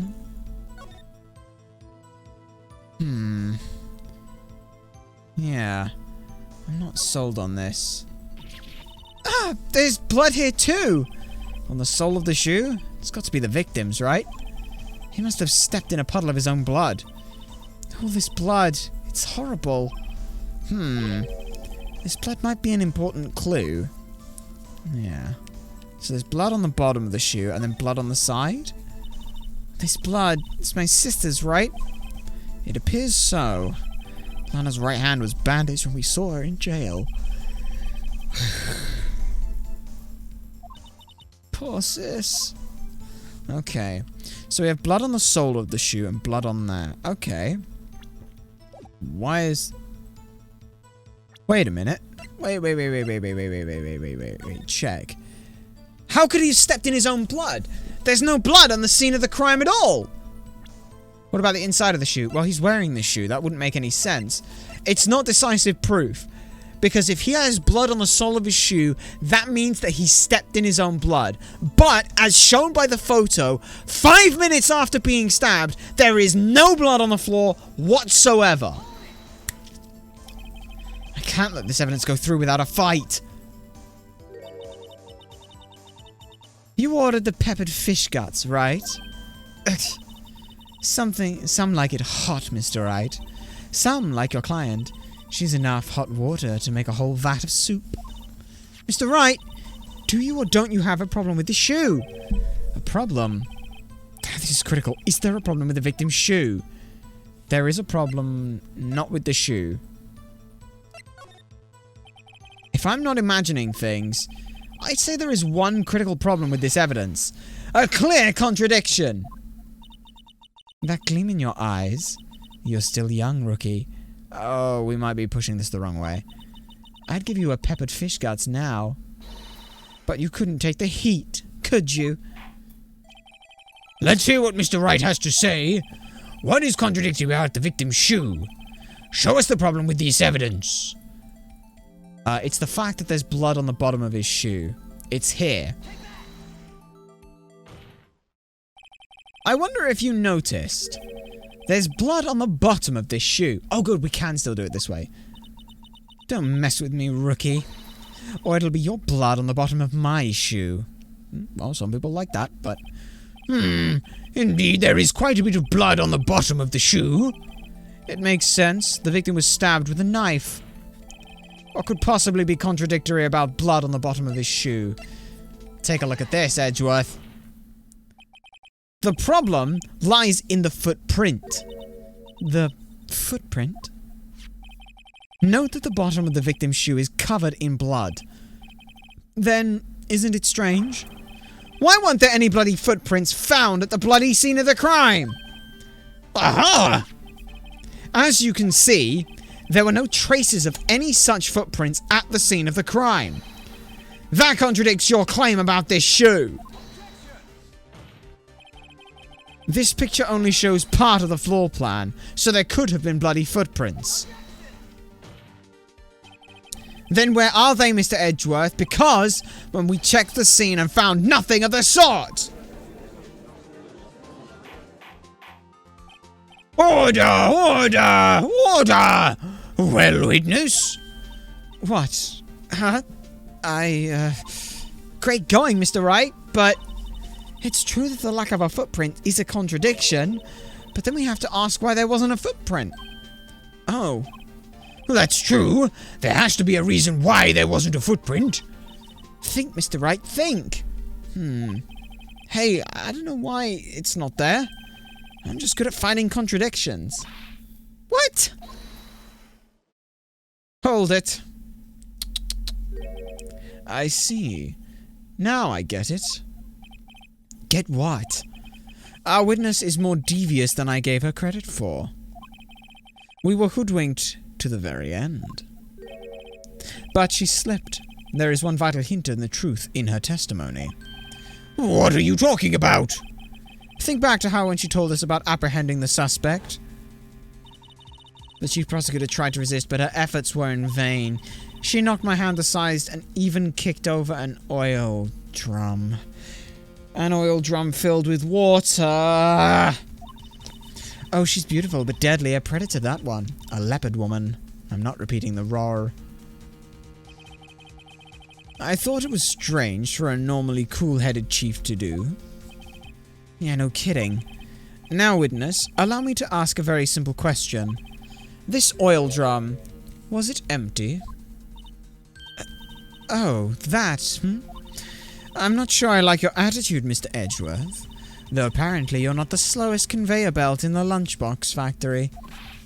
Witness, well, was the oil drum empty? This is leading the witness. This is an objection. The oil drum kicked over by the chief prosecutor was brimming with water. Water? What does that mean? Still don't get it, Mr. Wright. Do you want to know the reason she knocked it over? The real reason? Aha! You don't mean that... Yes. The suspect knocked over the oil drum for one reason, and one reason alone. To erase the bloodstain that would become her evidence against her. That ties things up quite nicely. The bloodstain left on the victim's shoe ties her quite clearly to this murder. Then, after the deed was done, she knocked over the oil drum to erase the telltale signs. Why, that's a prosecutor's specialty. Erasing evidence. That reminds me, Miss Sky's right hand was hurt. Didn't she say she'd cut herself when she stabbed him? So that's when my sister's blood got on the shoe? Well, I see no reason to prolong this trial. Mr. Wright, do something, please! What? What can I do? Your sister has confessed to the crime, and she's tried to conceal it. But... Enough. There is no need for further debate. The verdict, Your Honor. Very well. But Angel Star is on the prosecution's side. She could have been lying about the water.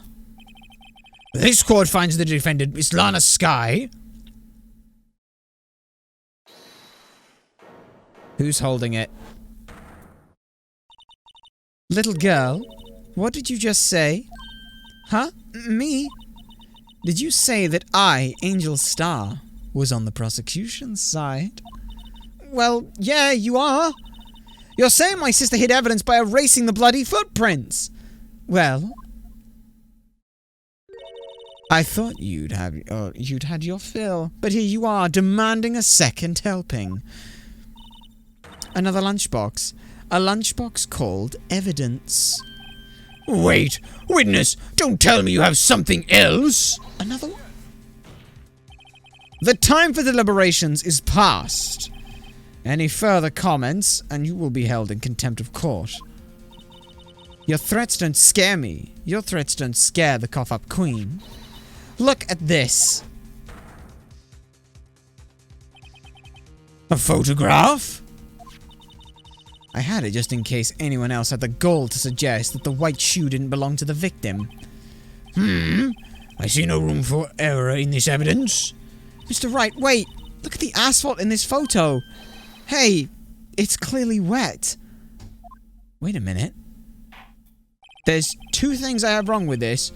Erasing the last trace of doubt from the court's mind. Immediately after the murder, the crime scene was washed with water. I'm sorry, Mr. Wright. I guess I couldn't help after all. It's not your fault. I knew I couldn't win this case from the beginning. And it seems this is what your sister wanted anyway.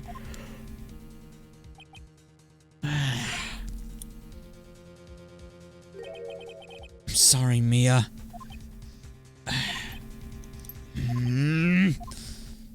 Right, wet or not, don't be so quick to throw in the towel.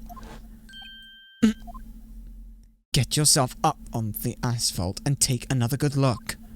Don't give up, not until the bitter end. This is the last piece of evidence, right? Very well. This time I'd like to declare a verdict for good.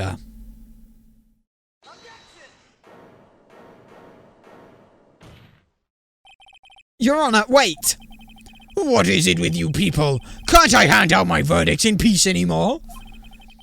Whatever it is, can it wait? No, it can't! Then it will be too late! Look at this photograph, the last one submitted.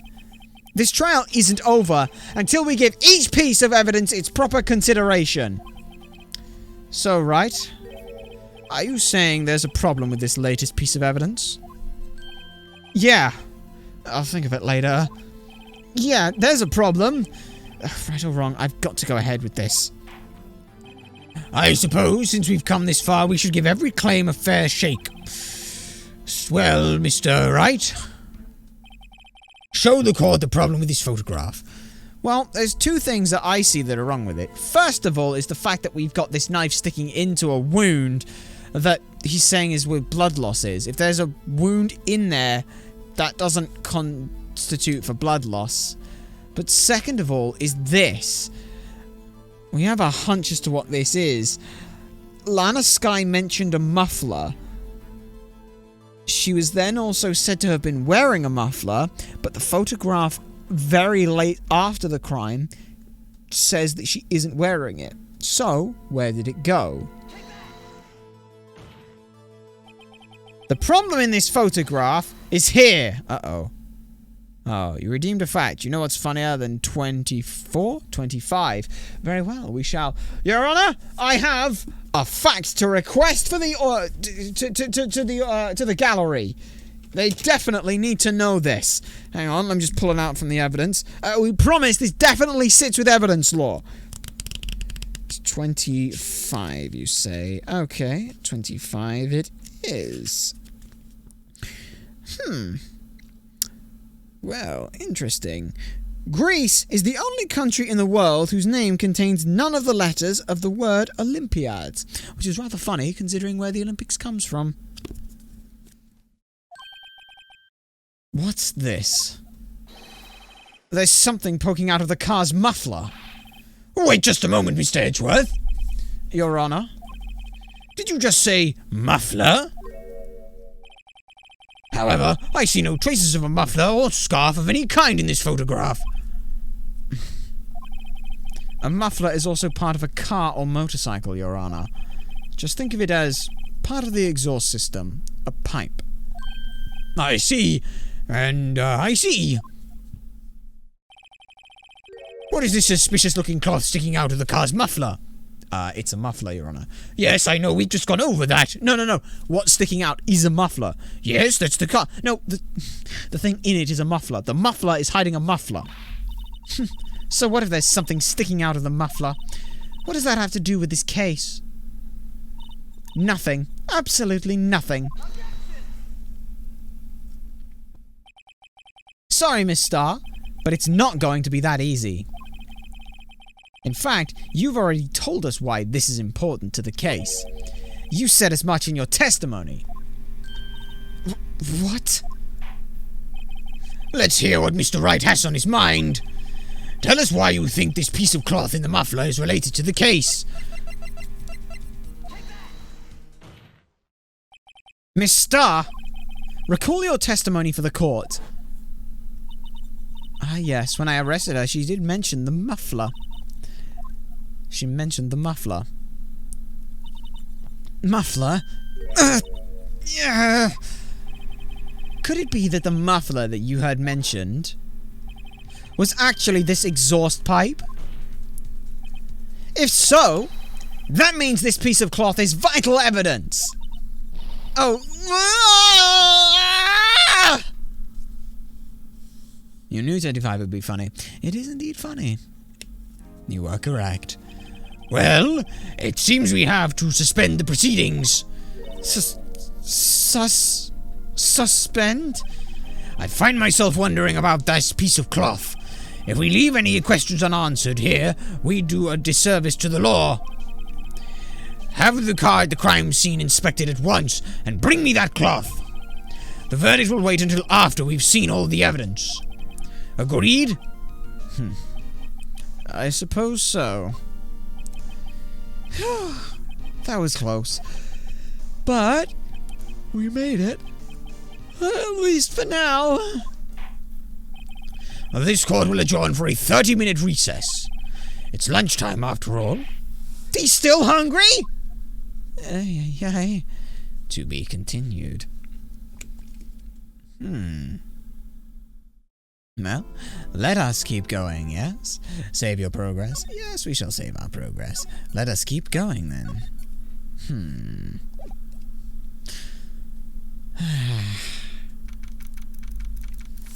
Actually, hold on. We might need to check something.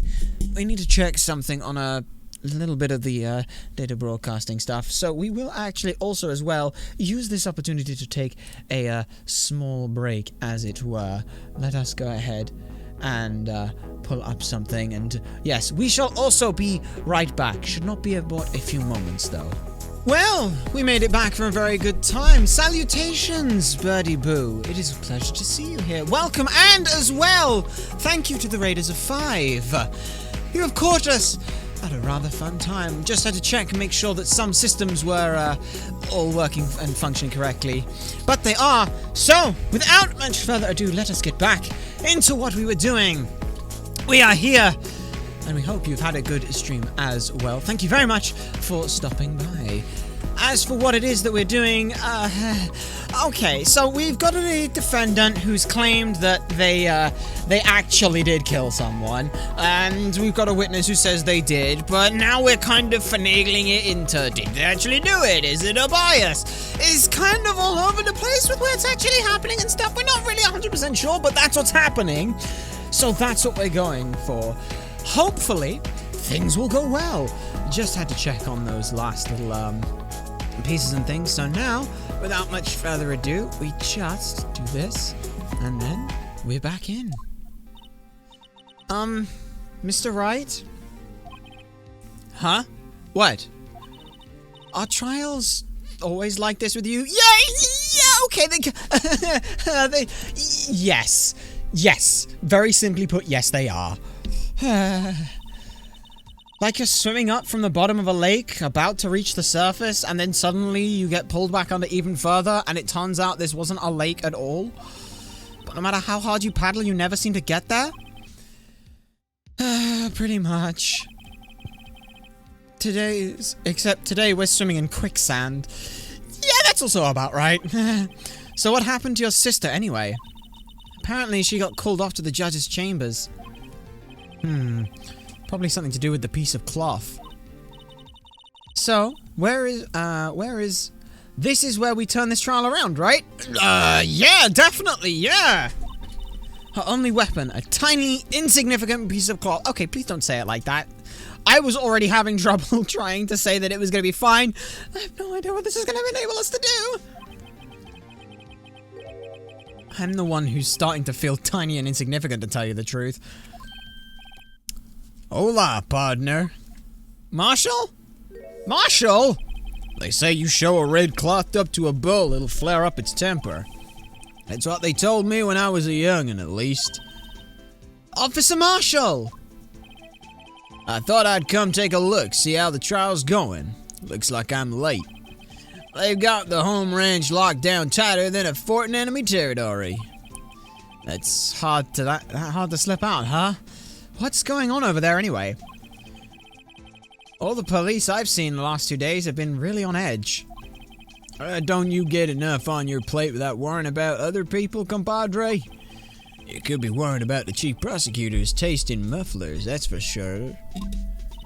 Officer Marshall? The whole muffler thing didn't have anything to do with the scarves. She wasn't even wearing a scarf. You don't say. Now don't that just beat all? Huh?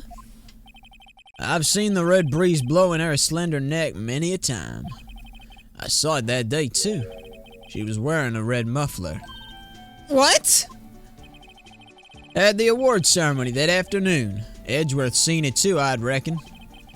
What does this mean? I assume then that the muffler was in the muffler. Okay, great. It was a muffler in a muffler.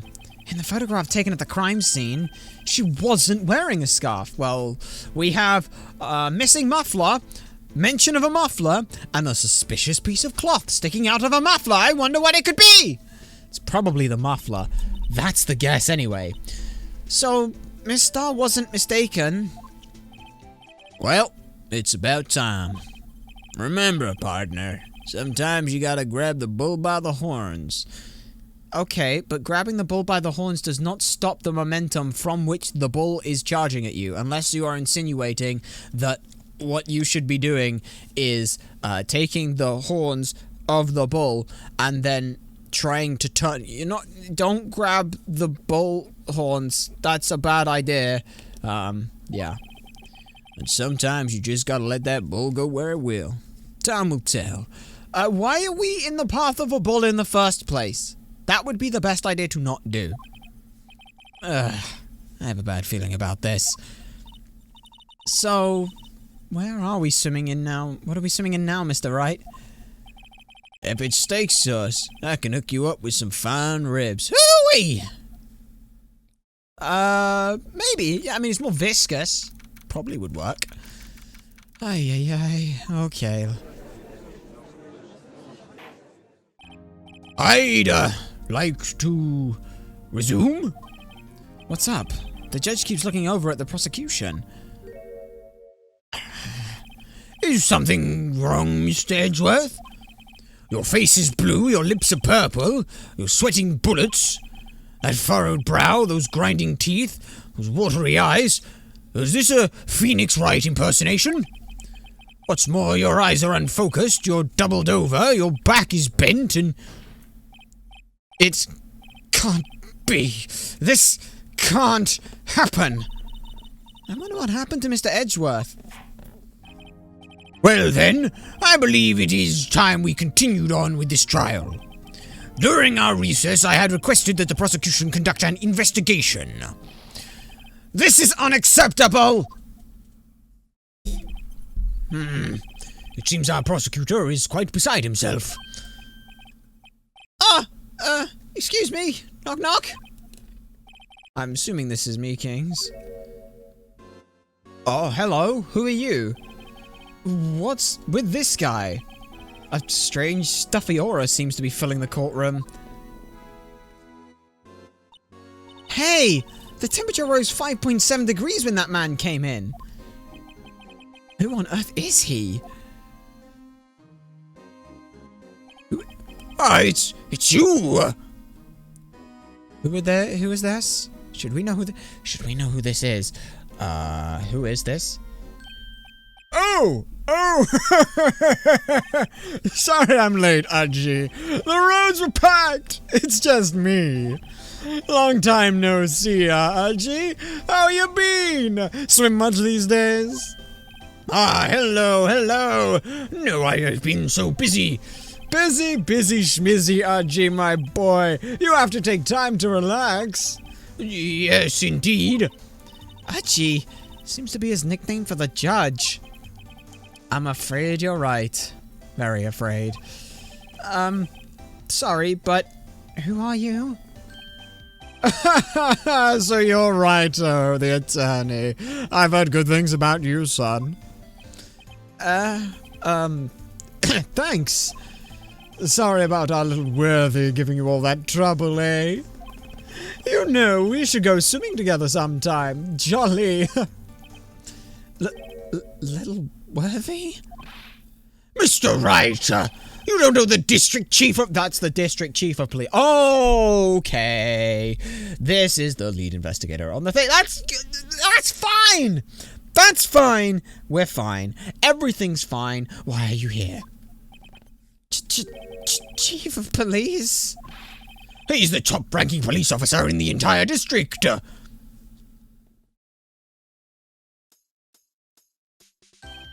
Name's Gant. Damon Gant. Pleased to meet her, everyone. So, to what do we owe this honor today? It's been over 2 years since you last came to this courtroom, hasn't it?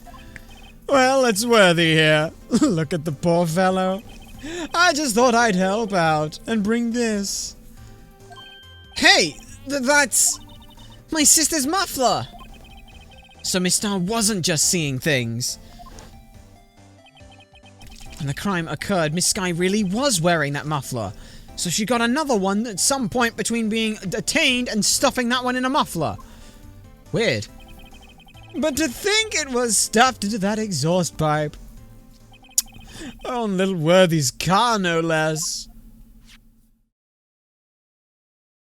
We can't decide if this guy should have an what is that? It's really quite embarrassing, even for us.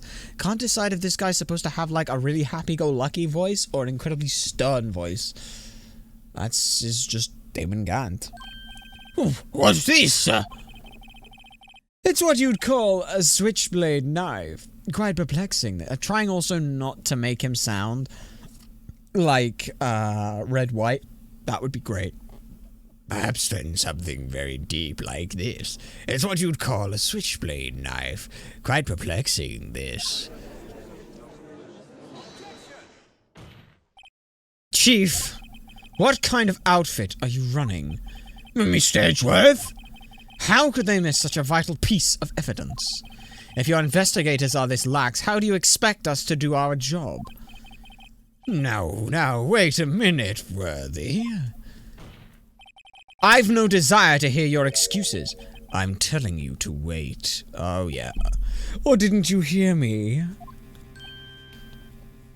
Perhaps he's got that happy-go-lucky streak in his voice. Ooh. Have a look at this document, where it says person in charge of investigation. There's no mistaking that signature. Is there, Miles Edgeworth? That's not fair. On the day of the crime, I had your head in the clouds because you got that award. I know how you feel.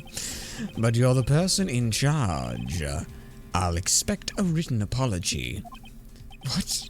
Are you serious? Don't be too upset. We'll find a way to clean up this mess that you made. This is the first time I've seen Mr. Edgeworth at a loss for words. Yeah, that's not a good sign usually either. This kind of major blunder is unlike you, Mr. Edgeworth. The court accepts this new evidence. But I'd like to ask the defense a favor first. Yes? Just to be sure, I'd like to take a look at this blade of this knife. The blade of the knife, Your Honor. Well, I don't see why not. Could you open it for me, I wonder? Yes, well, I think all you have to do is push this switch button here, and... If I cut my finger, Mr. Wright, I won't be able to pound my gavel anymore. So press it with your other finger. Yeah, but if I cut my finger, I won't be able to point it at people anymore. Come on, just hurry up and open it. Fine. Oh, why is it going this way? This is the worst way to go. Fine. Let's look at the switchblade then.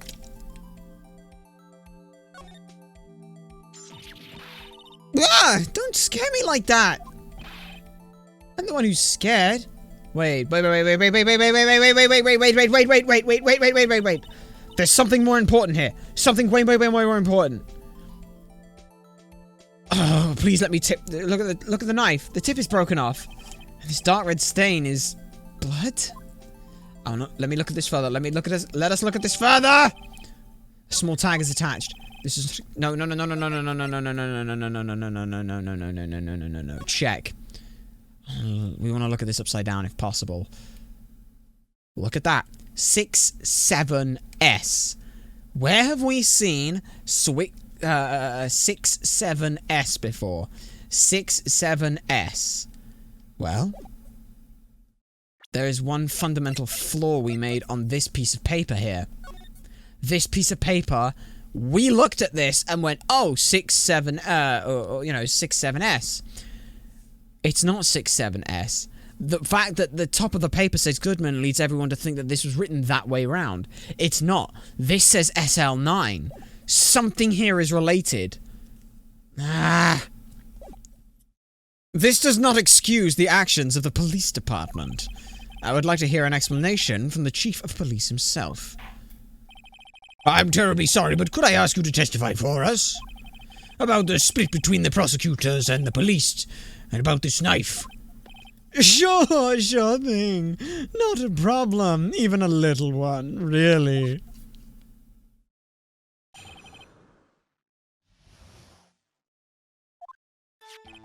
This knife is special, but I can't say how. Unless there's evidence to prove a connection between this knife and Goodman. That was a bad day for the department. We weren't in any shape to do an investigation. A detective was killed at the police department, see? What a mess. The time of the crime? 5:15. Scary coincidence, eh? It's not officially linked to this case here, so I can't talk much about it. There is something relevant to link it. There was a murder at the police department? A detective? That's a hush-hush information, G. We haven't exactly announced it yet. Wait a second. You said 5:15? 2 murders happening at the same time. Now the opening makes sense. That's the exact time that Detective Goodman was killed at the prosecutor's office. Order! Order! Order! Anyway, we at the police department were all afluster, as you might well assume. We're in the middle of a top-secret investigation. Don't tell anyone, okay? I think we understand the police department's situation. Well, Mr. Wright? 2 detectives killed at the same time in 2 different places? The chances of that are really slim. Scientifically speaking, of course. I'd like to exercise my right to cross-examine the witness. Very well. However, keep your questions focused on the case at hand. We have something. We have something already. We need to... here's the thing. Gaunt's entire point is, I can't talk about it, it's not related. We need to force it to be related, then we can get more info from him. This knife is special, but you can't say how, unless there's evidence to prove that there's a connection. There is a connection. Wait a second! At last! An honest-to-goodness objection! This knife... I can't say how. Ah, I see what you did there. You said can't, but Gant because his name is Damon Gant, so it's funny. That was good. This has to have something to do with Detective Goodman. What do you mean? An honest-to-goodness, what do you mean from Yaji? Oh, this is great. Look at the tag on this knife. It reads SL9 too. And this is important. Why? Over here, we also have a memo that was on the body of the victim. What's this? 6 minus 7s, 12 divided by 2? Your Honor, it's upside down. Upside down? The printed name on the memo makes it look like it's written right side up. But turn it around and what do you get?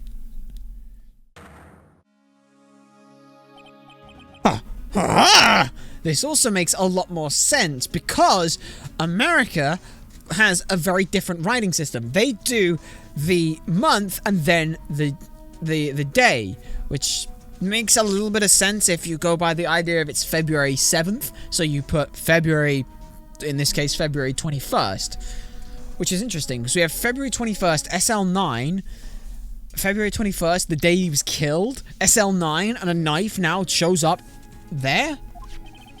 Whoever wrote this note was holding the piece of paper upside down. SL9? Well, that's the same as the kind that's written on the knife tag. Order! Order! Well, Chief? Ah, well, I guess the cat's out of the bag. You win, righto. I win? What game is this guy playing? The knife was evidence in a case. It was stolen from the department's evidence room. So, this knife was stolen? Yes, but on the day of the murder. It was evidence, you say? Or was it in fact a murder weapon? Nice, nice, nice! Good show, little Worthy! It was a murder weapon as it happens. It is evidence from a case long since solved. So this knife was stolen on the day of the murder. And it was found in the exhaust pipe of Edgeworth's car? Hard to think there isn't a connection there. It's a bad day for the police department. Only ship to do an investigation. Yes, right on Worthy. Something happened at the police department too, huh? You got a good eye, look in your eye there, Righto, my boy. Sharp, hungry. So, something did happen, and why wasn't I informed? Why weren't you informed? Well, why didn't you ask? No matter, I understand. You were busy with that Lana's case and all that. Well, what happened? What happened at the police department that day? The detective was killed. See, what a mess.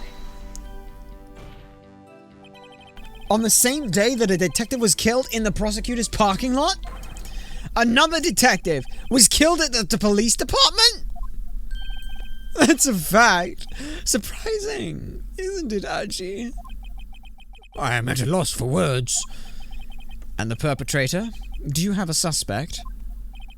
Well, there was a suspect. Just arrested him, in fact. Just arrested? That was quick. But there's still a lot of unanswered questions.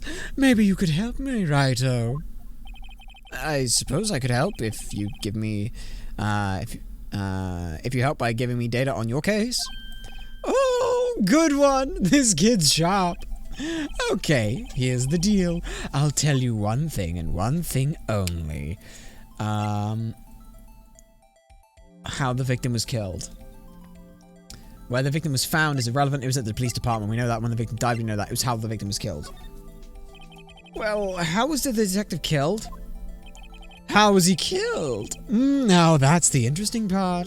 It was what we in the force call a stabbing with a knife. A knife? That's the exact same as Detective Goodman. That's the spirit! Now we're cooking!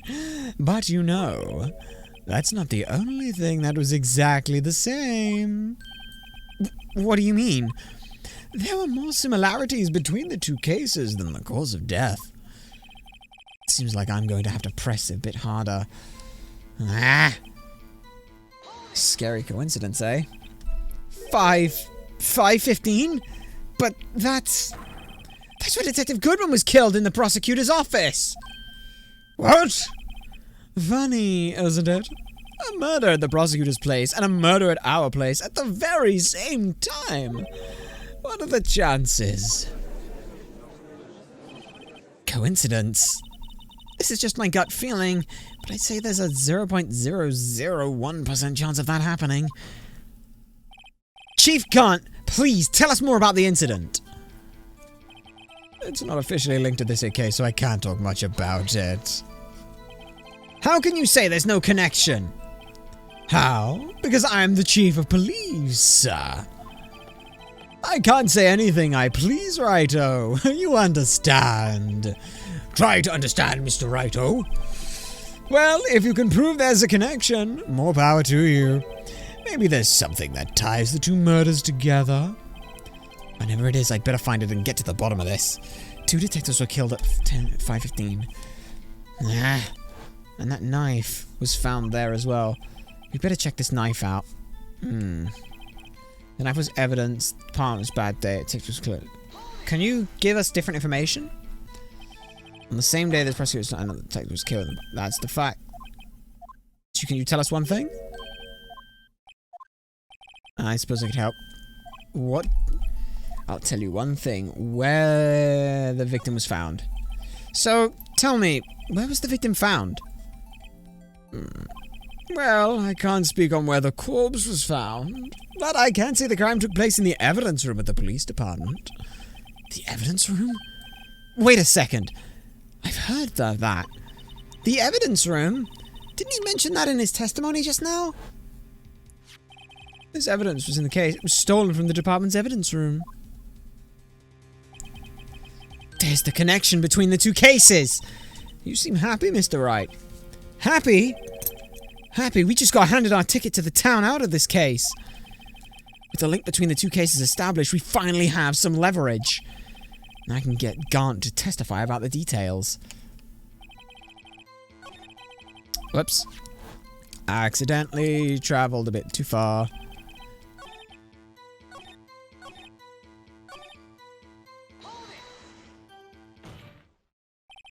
Chief, the defense's position is simply this. The connection between these two cases has already been proven. You don't say. Well, out with it, Righto. What's your connection? Yes, out with it, Mr. Wright. The connection is a place mentioned in the testimony we just heard. The knife found in the lot was stolen from the police department's evidence room. Not to mention the victim had on him the case number of the knife's evidence tag. And we also know that the detective murdered at the police department was killed in that very same evidence room. Indeed. There do seem to be too many connections for it to be a coincidence.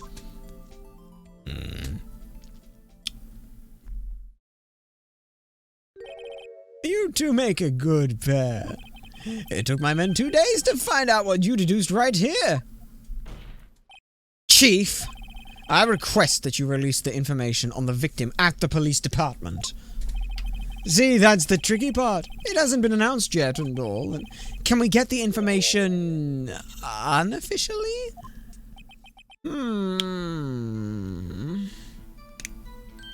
Sure, why not? It's unofficial after all. What?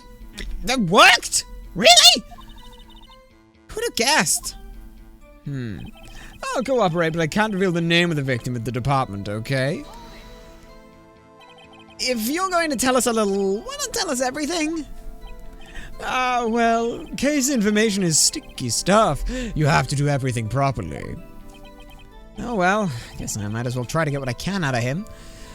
Let's go with the number. Let's go with the ID number. Okay, how about you tell me the victim's ID number? Sure, why not? It's not like you'll be able to tell who it is from that. Of course not. You won't tell me their name after all. We'll keep a tight lid on ID numbers, so don't go getting your hopes up. The number is 584-218-9. Well, that's quite long. And we have to remember these. It drives me nuts. H2... Nope, I can't do it. You didn't even get the first number right! Well, Mr. Wright, does this tell you anything?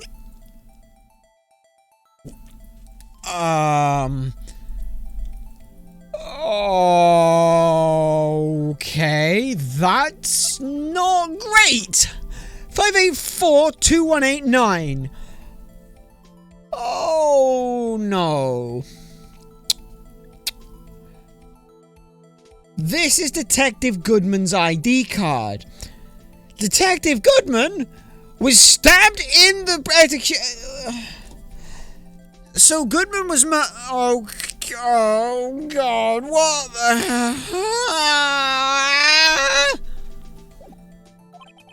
the ID number of the victim in the police department.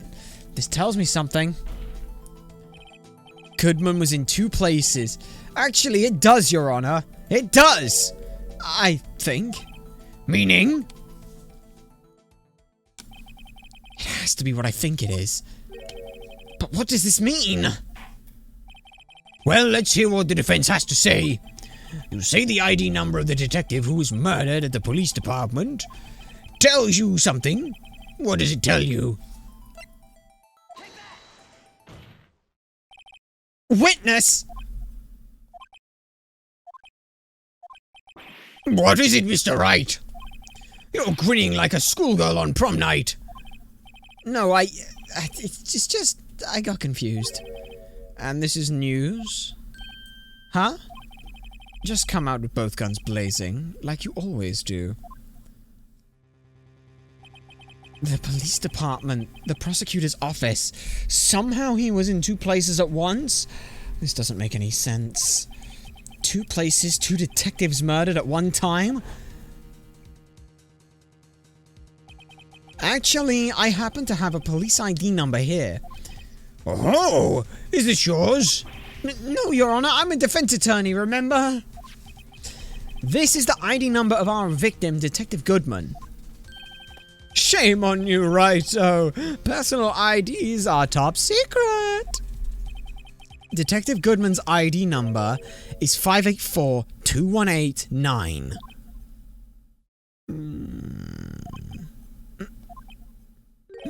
And this means what exactly? Huh? Wait! That ID number we heard from the chief earlier! That started with 8 to, no, I've forgotten again. You didn't even get the first number right! Again! The number the chief of police gave us was 584-2189. Wait a second, Wright. What does this mean? That's what I want to know. The 2 ID numbers are identical. In other words, the detective killed in the police department's evidence room was Bruce Goodman. What does our witness think about that? I don't know. Oh, sharp as a tack, Wright-o. Sharp as a tack. But wait, Detective Goodman is our victim. He was killed at 5:15 in the underground parking lot. Yet, a Detective Bruce Goodman was also killed at the police department. In the evidence room at the exact same time. That's impossible. So what we're saying is the same person was killed at the same time. We are making assumptions here. Okay. Here's the thing. But they're saying that he was killed then. But here's the thing. Within half an hour of 4 o'clock means that, or 4 p.m. means that both of these are incorrect. We've got evidence to prove that he was found dead there. If he was found dead there, that doesn't mean he was killed there. That just means someone saw him there. Okay, think. We'll have to come back to that, but that's interesting. And in a completely different location. Order! Chief, what does this mean? No. What I want to know is, why didn't I hear about this? Yes, it's top secret, fine, but I'm the prosecutor in charge of the case. Now just wait a second, Worthy. No need to get all flustered.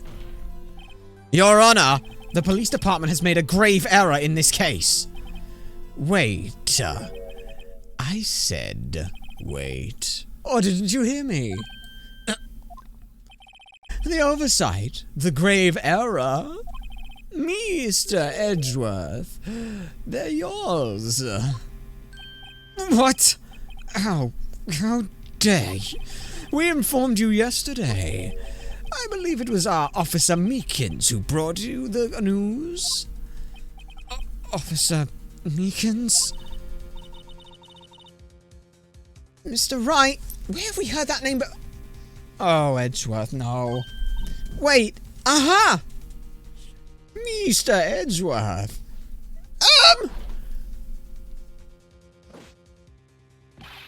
Excuse me, but is Mr. Edgeworth anywhere on the premises? I'm here, sir, at the request of the chief, sir. I've got your report, sir. You don't mean him? According to Meekins, you didn't accept the report. Hard to believe. But your officer, he told me, he said that report had nothing to do with the Lana Sky incident. Detective Bruce Goodman murdered at the police department evidence room.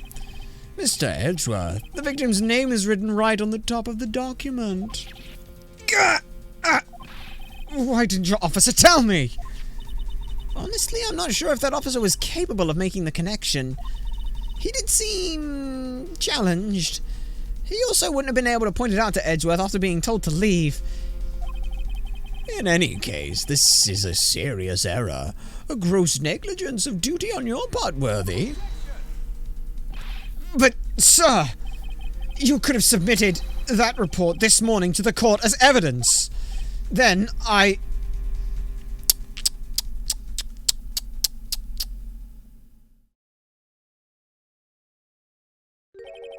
No such luck this time, Worthy. Or should I say, unworthy. What? Now what was the second rule of evidence law, Well, Mr. Wright? Huh? Oh, it's, yeah, we know this. Rule number 2. Unregistered evidence presented must be relevant to the case on trial. And how is this rule relevant? Normally you submit a list of evidence to be used in court before the trial. This report wasn't on that list. So, what does this mean? I couldn't submit this evidence until a connection was proven in court. The connection was just proven by Wrighto over there. Good job, Wrighto, my boy. Huh? I was just doing my job? No. No!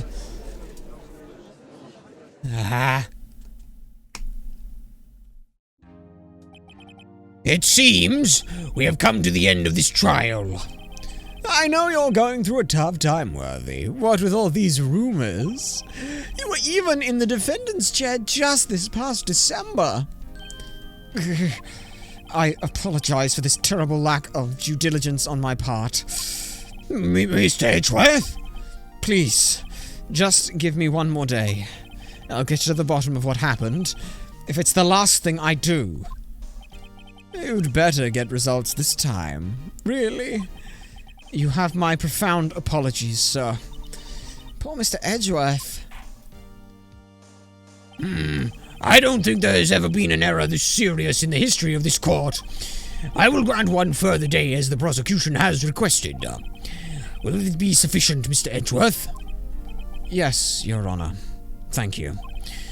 Whatever your punishment for this is, for your sake, I hope it is not decisive. Very well. Court is adjourned. How? Okay. We did it! That went pretty well. Somehow, we made it through the first day of trial, and it wasn't us who looked like a rank amateur in doing so. That's phenomenal. Oh, this is sorry, Edgeworth. We don't mean to rub that into your we don't mean to rub that in your face, but that is kind of really fun when that happens. So that's pretty great. That's really pretty great for us. Next time, well, we probably should also go and check out some other stuff. There's a lot of things that we gotta now learn. We've got a detective who was killed in 2 places at the same time, in the same way, and proof that he was there at one of those ways, but also now we're being told he's there elsewhere. There's a lot that we have to, unpack, as it were, from this. So, well, we'll get on to that as soon as possible. But for now, well, we're going to go ahead and end off this stream here. Thank you very much for watching. We have been Ultrasonic Blur. You have been a wonderful audience, and we hope that we will see you in the next one.